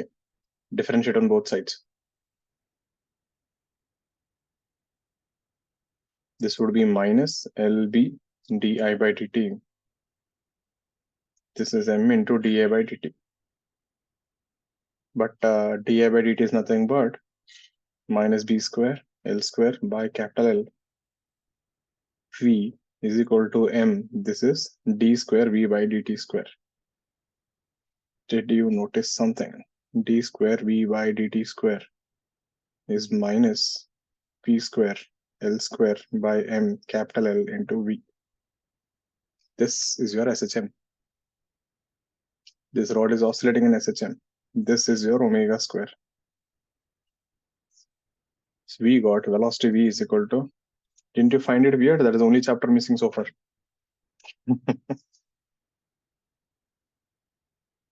How do you think SHM will leave you? That is there to haunt you. So V is equal to V naught sine omega t plus phi, where omega is nothing but root over B square L square by mass into inductance. Now at t0, your velocity is 0 and your acceleration is g because there is no current. Therefore, you will get V is equal to, it will become V naught sine omega t. Differentiate. Acceleration is dV by dt, which is V naught omega cos omega t. So at t0, V naught omega must be equal to g. So from there we got V naught ka value g by omega. And then I got V naught sine omega t. I can integrate this. So V is equal to V naught sine omega t. I'll turn the page. This would be dx by dt. V naught sine omega t. So we get x is equal to V naught is g by omega square. You end up with 1 minus cos omega t. Cos 0 is not 0. This is an SHM. And how is this starting? If you look at the motion here, at x is equal to 0, you're starting from rest. Now you tell me, during SHM, where do you start from rest? Extreme position. So the initial position was the extreme position. And that was the reason, A omega square was actually equal to g. That was the amplitude. And then it will go somewhere till here. This is x is equal to A. This was your mean position. They can ask you this question also. What is the maximum distance it will go down? So it will further go to the other extreme. X is equal to 2A. So it will travel a total distance of 2A and then it will go up. So this will just keep on oscillating. Clear with this? So it will come to rest again here. So this rod is continuously going up and down. There's no loss of energy in this system. It's an SHM. Check it out. There, we did this thing, this same problem we did with all the 3 elements. When you had a resistor, it was like viscosity. When you had a capacitor, you got a constant acceleration. When you kept an inductor, it became an SHM.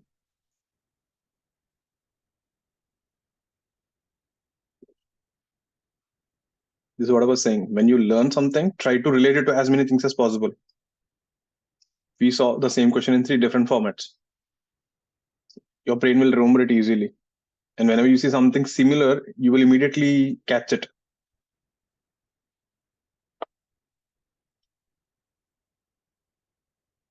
Clear?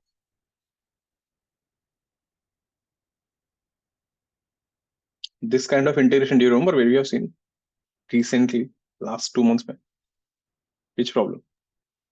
In that cycloid wala case. Cycloid wala Correct. case. Yaad hai?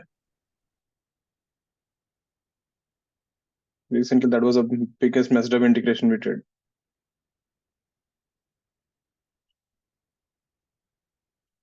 But anyway, once we figured out it's a cycloid, the answer was pretty nice. Where was that? Then for this guy. We got something like that same thing, d square v by dt square. So it was the same level of integration we did. We said then same thing at t0, v0, at t0 acceleration is this, and we calculated. All clear with this? And it is fine. Once you got this equation, it's just a matter of integration. Let's see one more.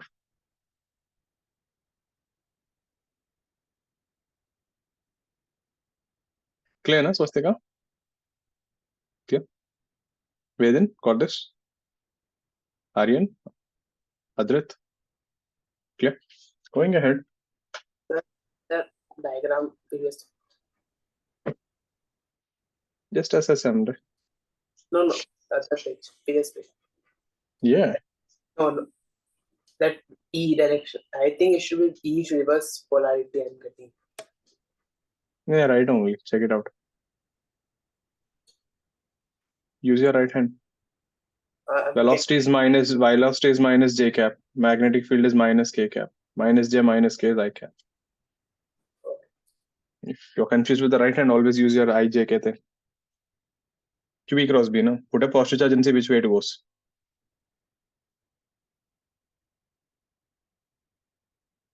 And simple thing you can say. If the current goes that way, ILB also will be downward. Doesn't make sense. The system is not opposing. It is actually accelerating this thing faster and faster. Doesn't make sense. Next one. Let's see how many of you remember this one. Again, not the same problem. Infinite solid current conductor.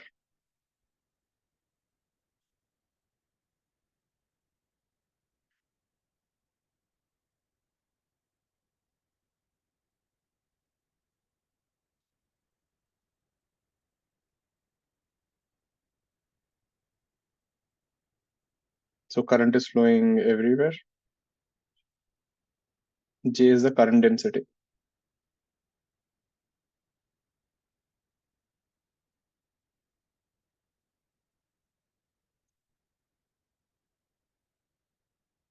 Find the ratio of energy stored inside and outside the cylinder. Just now we proved if you have a magnetic field, you have energy.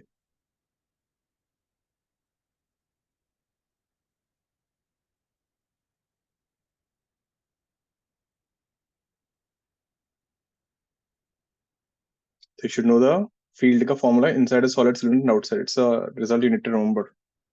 याद है कहाँ पे क्या है हमने? Gauss law में self energy. Half epsilon E square. We proved it in capacitor. We used it there. Let's get this. This is based on magnetic energy density. This is one way they can play around. Or they will say find the energy stored from R to 2R.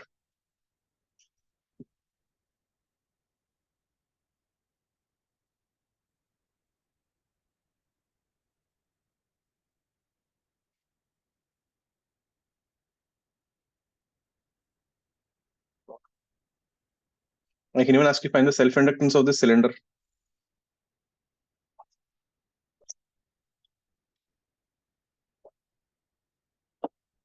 Let's see.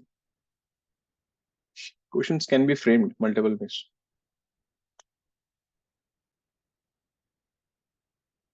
Do you guys remember the field formula? Forgot?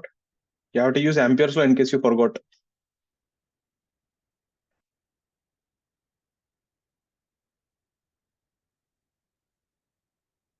देखो ये था result. Mu naught Ix by 2 pi R square. So this can be written as mu naught Jx by 2.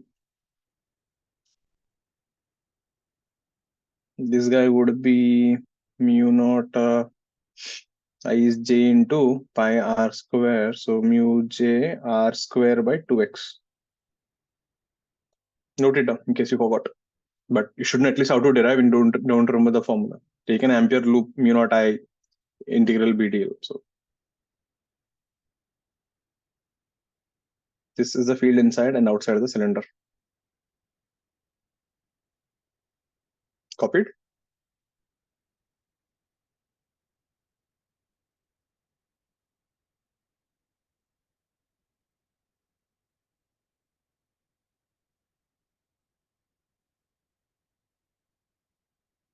Now try.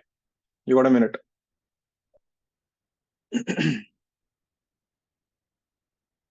Just give it a try.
See, how did you choose an element?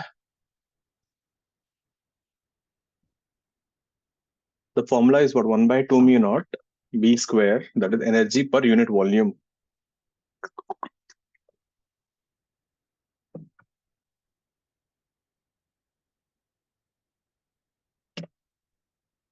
So this is how we choose an element. Take a thin cylinder. Basically want the B to be same everywhere. So cylinder is the best shape. With small thickness.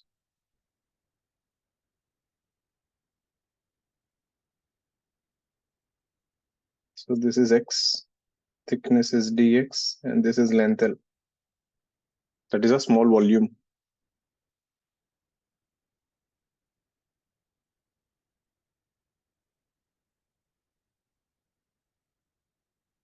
Two pi x L surface area into thickness. So the energy density formula dE is 1 by 2 mu naught B square into dV. So dE is the energy stored in the thin cylinder. So you want inside. So energy inside is integral 0 to R 1 by 2 mu naught J x by 2 cos square 2 pi x dx into L by energy outside. That would be integral 1 by 2 mu naught. Magnetic field will be mu naught J R square by 2x cos square 2 pi x dx L. Limits will go from R to infinity. Make sense?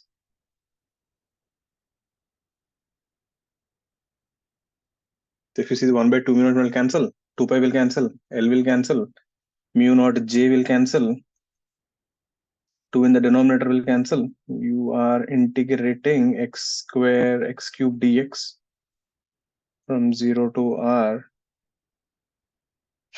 Here you are integrating R power 4. That is 1 by x square into x. Should we are getting a ln.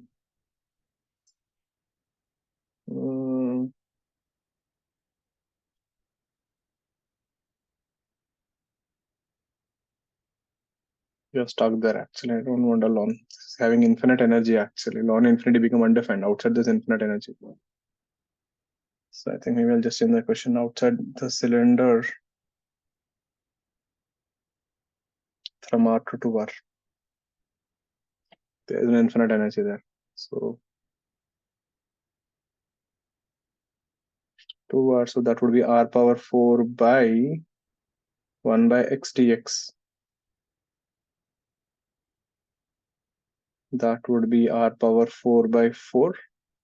R power 4, and this is ln 2. 1 by 4 ln 2. Clear? That became infinity. If you don't want infinity, then I should have given j is equal to some j naught x. Then I would have got a better function, I guess. 1 by x square or something would have got. Infinity me would have got 0. That means an infinite current carrying cylinder actually has infinite energy. Even per unit length, it is still infinite energy. Anyways, but I hope you got the point. So I can ask like this, how much energy is there from here to here? Clear? Next one. Let's say something easy, but comes in a lot of places. Turn in the page. This next one is a pretty good one, a proper mains or a bit cell question. We have a solenoid.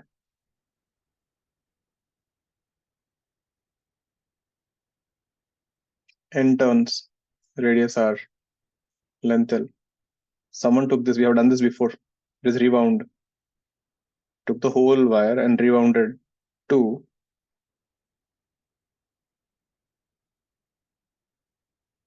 R by 3. It made into a tightly bound, okay? The loops are touching each other literally. So find ratio of self-inductance,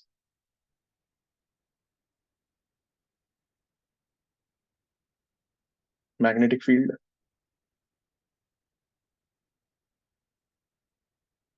energy stored,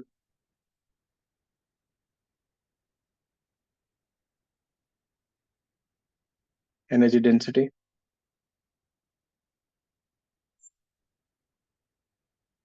magnetic moment. Magnetic moment we have done before. I can ask you 5 questions before and after.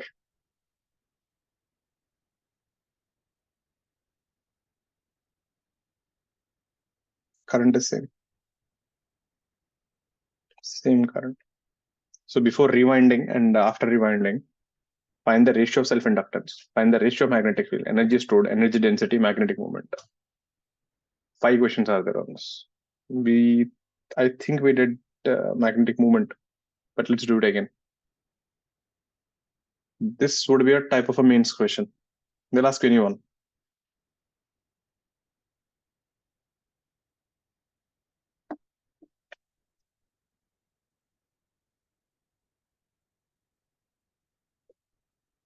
Okay. Yeah, one answer. Let's go. Try everything. I'll give you 2 minutes.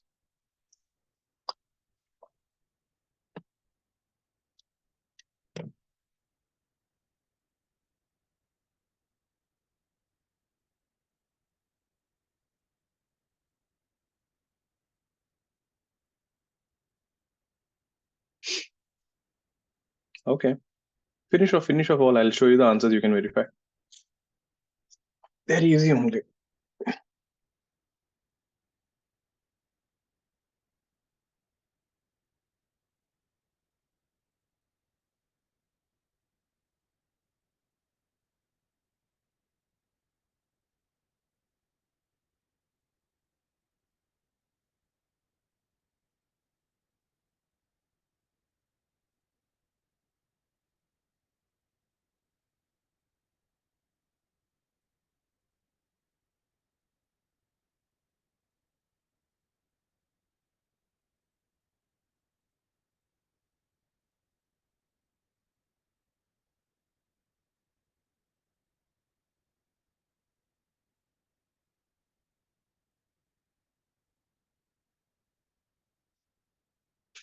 I think you got it. Let's see. First thing, whenever you do rewinding, what doesn't change? That is the first important thing you need to discuss. What doesn't change? The number of turns per unit length doesn't change. Remember, not number of turns. We did discuss this before, but let me show you anyways.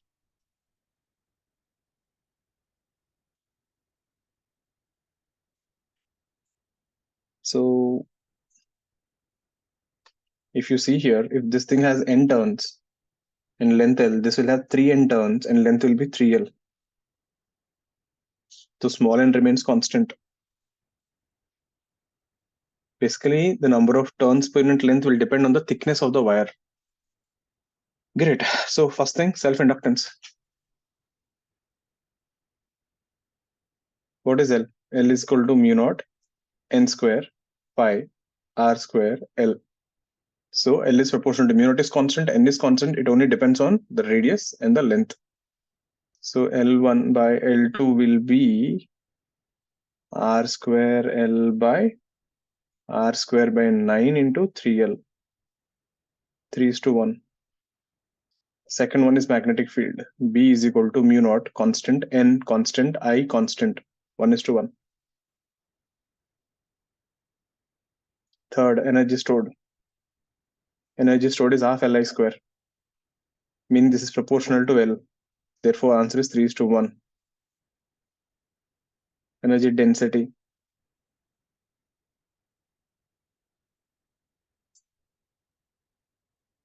What is energy density? 1 by 2 mu naught B square. Mu naught is constant, B is constant. 1:1. Magnetic moment. Out of all, I think this is a good one. Magnetic moment is total number of turns into current into area, NIA. So this is proportional to the total number of turns into radius square. So that is n r square by, this becomes 3n, and this is r by 3 whole square.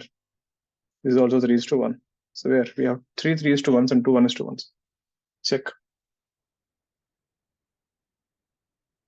Be careful. In the magnetic moment, that capital N is the total number of turns. NIA, that capital N is the number of turns. In the magnetic field mu naught small ni, the small n is the number of turns per unit length. So be careful between small n and capital N. Clear, Saina? Confused? Sir, in C it should be 1:3 now. C में half Li square na. So L1 is to L2, right? L1 is to 1. L2, 3:1. Na? Oh, okay, I got it. Easy? Question is easy, but because this comes in 5 different forms, it becomes pretty good. We done something like this in capacitors, yeah? When the plate cut distance is increased, find the force, find energy, find a field. Like these kind of questions help you a lot. They will make you think about a simple problem in different formats. Clear? Next one. LR circuits. What happens if we keep an inductor and a capacitor together?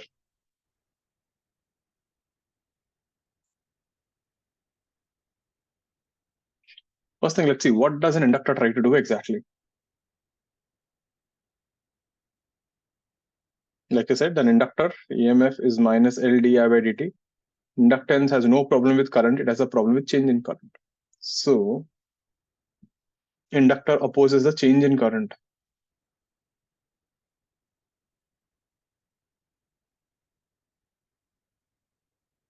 That means, given a chance, it will try to maintain the same current.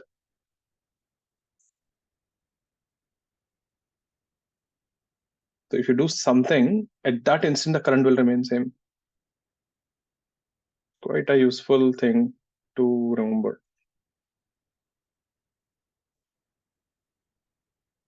The same way, if I talk about capacitor, the moment capacitor, if you see, it tries to maintain the charge. For a moment, it will discharge, but it will take some time. So you can also say capacitor opposes change in potential. So capacitors generally, they like to keep the potential same, but they will discharge, but momentarily. That is the reason when you close the switch, potential, right? Initial plates are empty, so it acts like a wire. That is, they try to maintain the charge or the potential. It takes time to discharge. Immediately charge doesn't change. But if you think about a resistor doesn't care. The moment you change potential, suddenly current will change, isn't it? It's a dissipative element. So this is what will happen. If you have an inductor and a resistor, and if you have a battery at T0, an inductor, think about it. The moment you close the switch, the battery wants to push the current, and the inductor is not happy about it. It will completely oppose this. Inductor becomes like an open circuit.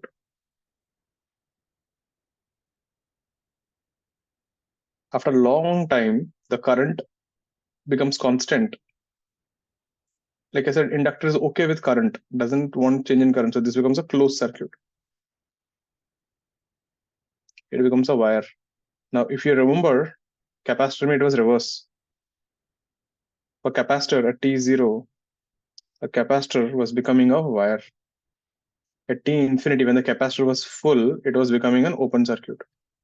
So be careful, this is reverse.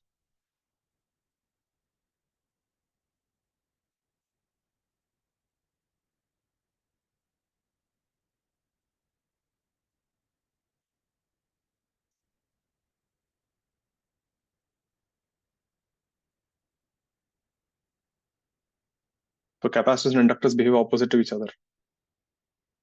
Again, this we are talking in steady state. T infinity is steady state. Like we did in capacitors, first we'll study steady state, and then we'll study as function of time. Clear with this? Because if you see at time 0, the moment to try to do that, dt is 0, that will become an infinity there. This will try to oppose, it will not let the charge flow. Let's see a question. Any doubts on this page? Questions do look similar to capacitors.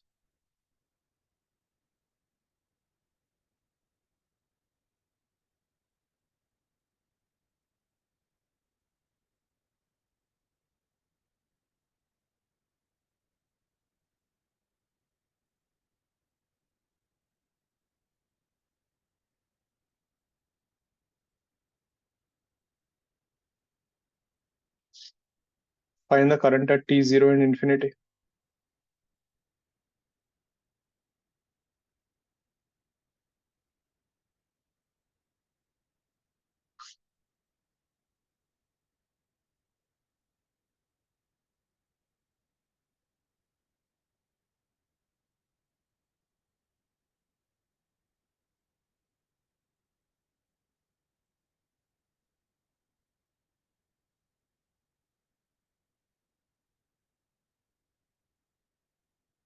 Find current at t0 and infinity. Remember these questions? We had capacitors in that place. Try. You got 2 minutes.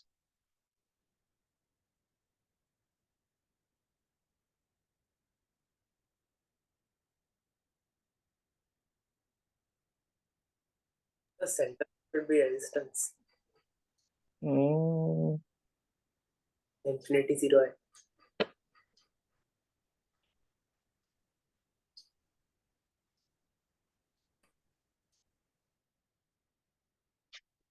try, everyone.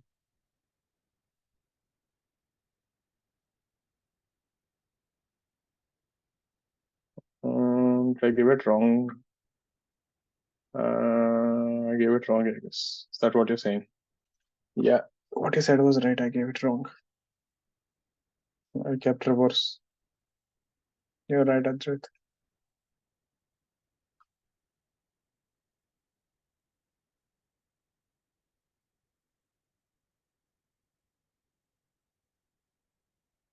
I gave reverse.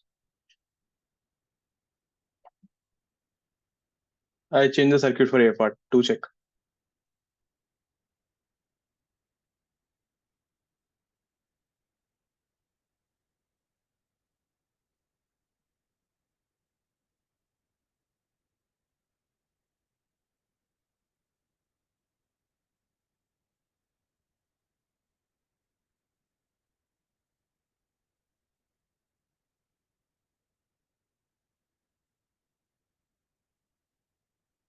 Right, Simon.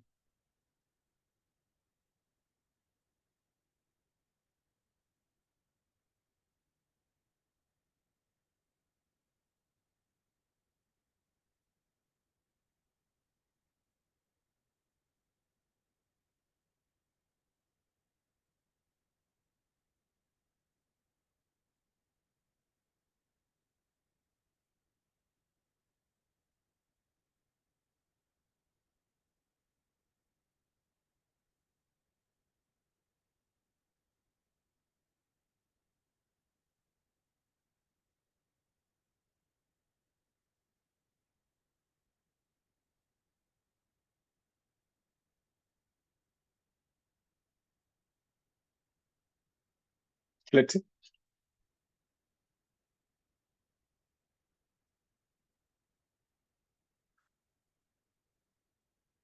So T0, the inductors will behave like wire, open circuits. This is how the circuit looks at T0. So the current I would be V by 3R. All are in series. At infinity, they'll become wires. This was completely reverse of capacitors. The three become in parallel. So the current I becomes V by R by 3. Clear? They become parallel. So initially they were in series, then they become parallel. What about this guy?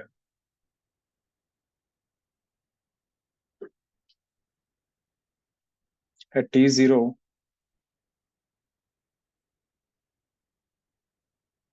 this resistor is just hanging in air. So that is gone. R and 2R, only these two are there in series. V by 3R. At T infinity, the inductor becomes a wire like this. R and 2R are in parallel, 2R by 3 plus R, 5R by 3. I will be V by 5R by 3. Easy, steady state. Same thing as RC, so it's kind of similar, saves you time. Next one. Let's say something different than what we did in RC. I think the next one will be quite a good question. This is next one. Turning the page.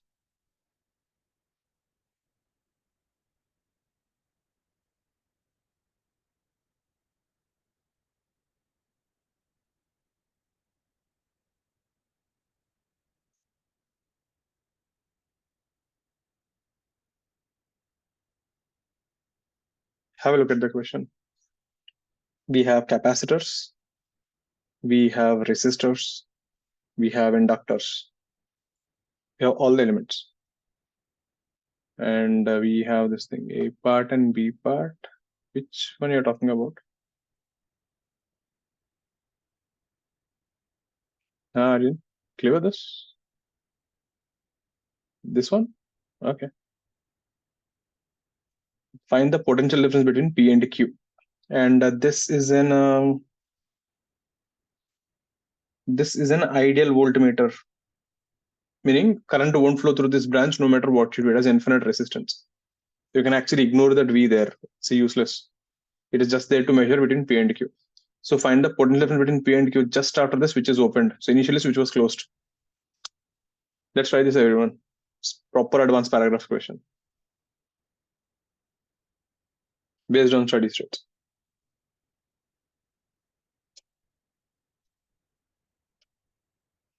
Remember, Shan, you're asking something like this. Or someone asked, I think it is you only. Let's get this. And remember what I said, inductors will try to maintain the current, capacitors will try to maintain the charge. Just after closing. If just after opening, it will take time for them to change. Try, I'll get 3-4 minutes and I'll show you.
यहाँ पे दिया रहे नीचे answers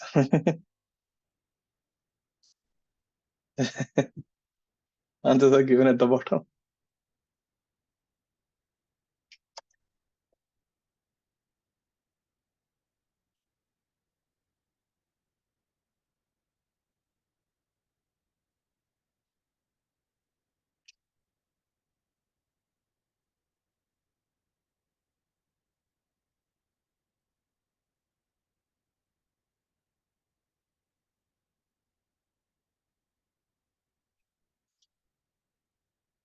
Let's try to understand. First thing, like I said, when switch is open,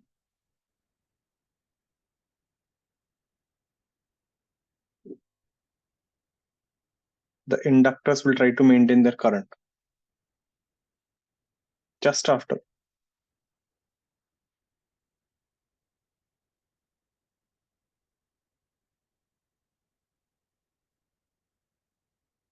And capacitors maintain charge.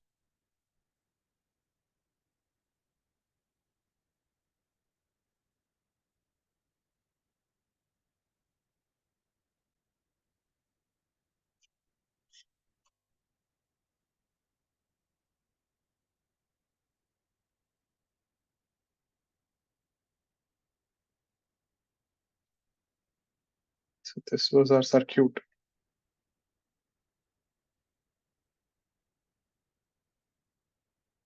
Initially the switch was closed. Now there'll be no current in this. An ideal voltmeter has infinite resistance.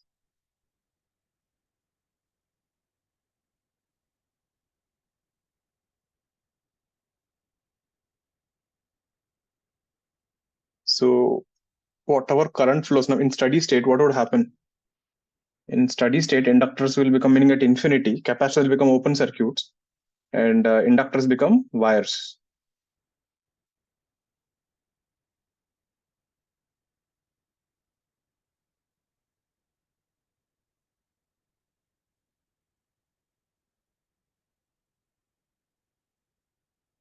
I'll just remove this voltmeter here. Is anyway not useful. You want to just find P and Q.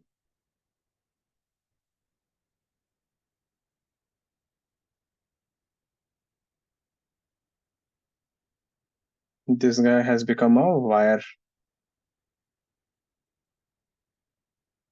This guy has also become a wire.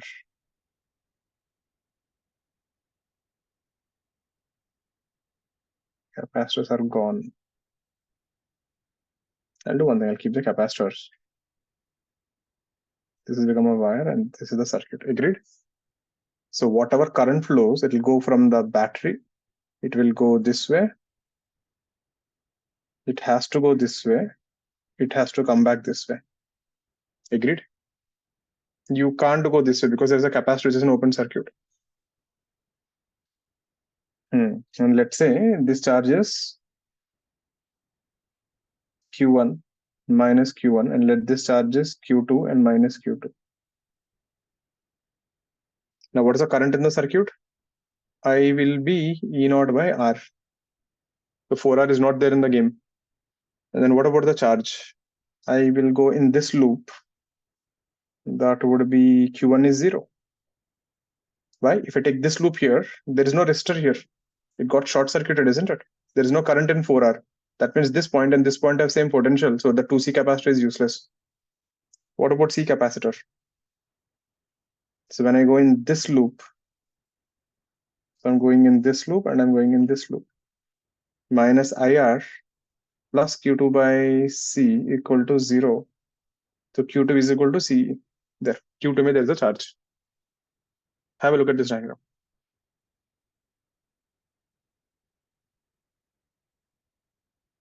Is this clear, everyone? After a long time, this is what happens. So current in the inductors is I. So both the inductors are carrying current I. I'll just put down in the red thing. So it has current I. And one capacitor is 0, 2C, and the C capacitor is carrying charge C. So once you open the switch, the inductors will try to maintain the current and the capacitors will try to maintain the charge. Any doubts on this page, please ask me. The steady state circuit. Now, the moment you close this, now switch is open.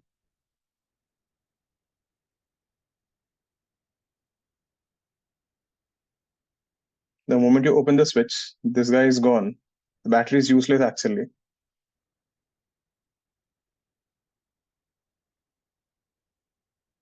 The circuit here is disconnected. The battery is not in the game anymore. Now the problem is the current which you send through the inductor, it will try to push the current. So this is what happened. The current is going this way. This inductor will try to maintain the current. Now see what used to happen. This current used to go like this, na? You suddenly open the circuit, but it wants to maintain the current. Now current will go which way? The current will take a turn into the capacitor, isn't it? You can't go through the battery, so it will take whatever path is possible. So the current will start going like this. They start charging the capacitors. So current now is flowing like this. An infinity symbol. Because this inductor wants to maintain I, but you can't go this way because there is no circuit. Then it will just divert all the current through the capacitor. Is this making sense, everyone? And what are the charges here? And remember, the capacitors are going to get charged. If you leave like this, after some time, the capacitor's energy will increase. This thing has 0 and 0. Perfect, you're done. So you want potential difference between where? V to Q, right? So apply Kirchhoff's law from V to Q. So you're going from Vp, you're going opposite to the current, so plus I into 4R. Then you're going with the current minus I into R. Then you reached VQ. So Vp minus VQ would be minus 3IR. I is nothing but E by R. That is 3. E ka value is 4 volts minus 12 volts. So P minus Q is 12.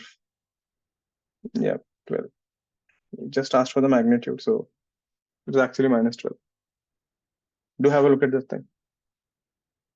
Once you know what you're doing, it is easy to solve. The main idea is that the current which is trying to go through the battery now has no way to go through the battery. It will take an alternate path.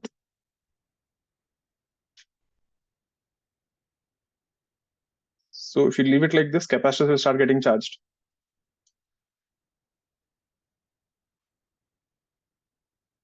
And did you notice something interestingly? You had a battery of 4 volts, but you created 12 volts. Inductors are special. You can generate voltages greater than the source. That we'll see in the next class. I'll show you how to create sparks. Have a look at this page. Clear?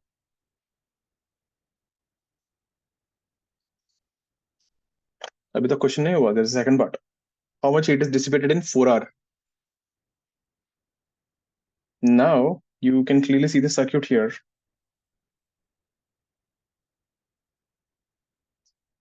Current in I and 4R is the same.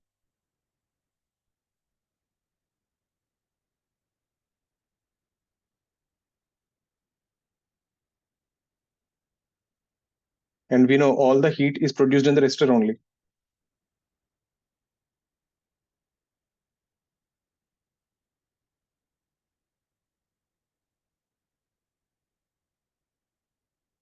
That means power in 4R is to power in R will be in the ratio of 4:1. Therefore, heat produced in 4R will be 4/5 of the total energy, because eventually after a long time, all the energy will become 0. Current becomes 0, charges will dissipate, it will decay. So what's the total energy? Total energy, we have one inductor, this guy, half 2L I square plus the second inductor, half L I square plus we have one capacitor, Q2 square by 2C. Isn't that the total energy? You have 2 capacitors and 2 inductors who can store energy, but one capacitor energy is 0. And 2 inductors energy is half Li square. So total energy would be half 2L I square, half Li square. That is the current in steady state, and the charge was Q2 square by 2C. So 4/5 of this is the total heat produced. And Q2 ka value to you know. Q2 is CE. You know all the values, substitute, you'll get the answer. Is this clear, everyone? So here we can write like this. So here there's a diversion.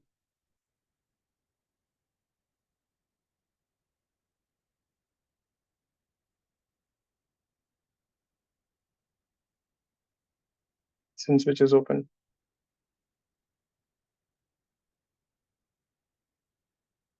So inductors, that's what they do. They drive current and they will try to maintain that. They will find an alternate path. If you don't give an alternate path, something happens. You start getting sparks. We will see that later on. Is this clear? It's a good question. On a steady state where you had capacitor, resistor, inductor, that's what makes this good. Clear with this? So next class when we catch up, we're going to do something called LR charging circuits and LC discharging circuits. Mostly we should wrap up this by next Friday. First half of the class, we'll wrap it up and then we'll start AC circuits. Okay, you can start doing this. Most of the things you should be able to do. Don't wait for the chapter to get over. Start solving. Because once the chapter gets over, suddenly you'll get a lot of questions. Okay, so with that, we'll wrap up for that day. We have done almost 29 questions. So do make sure to try them again. That is the important thing. So any doubts in today's class? Anything else you can stay back and ask, also free to do. So I'll see you guys again next Wednesday as usual. So take care, stay safe. First, any doubts in today's class you can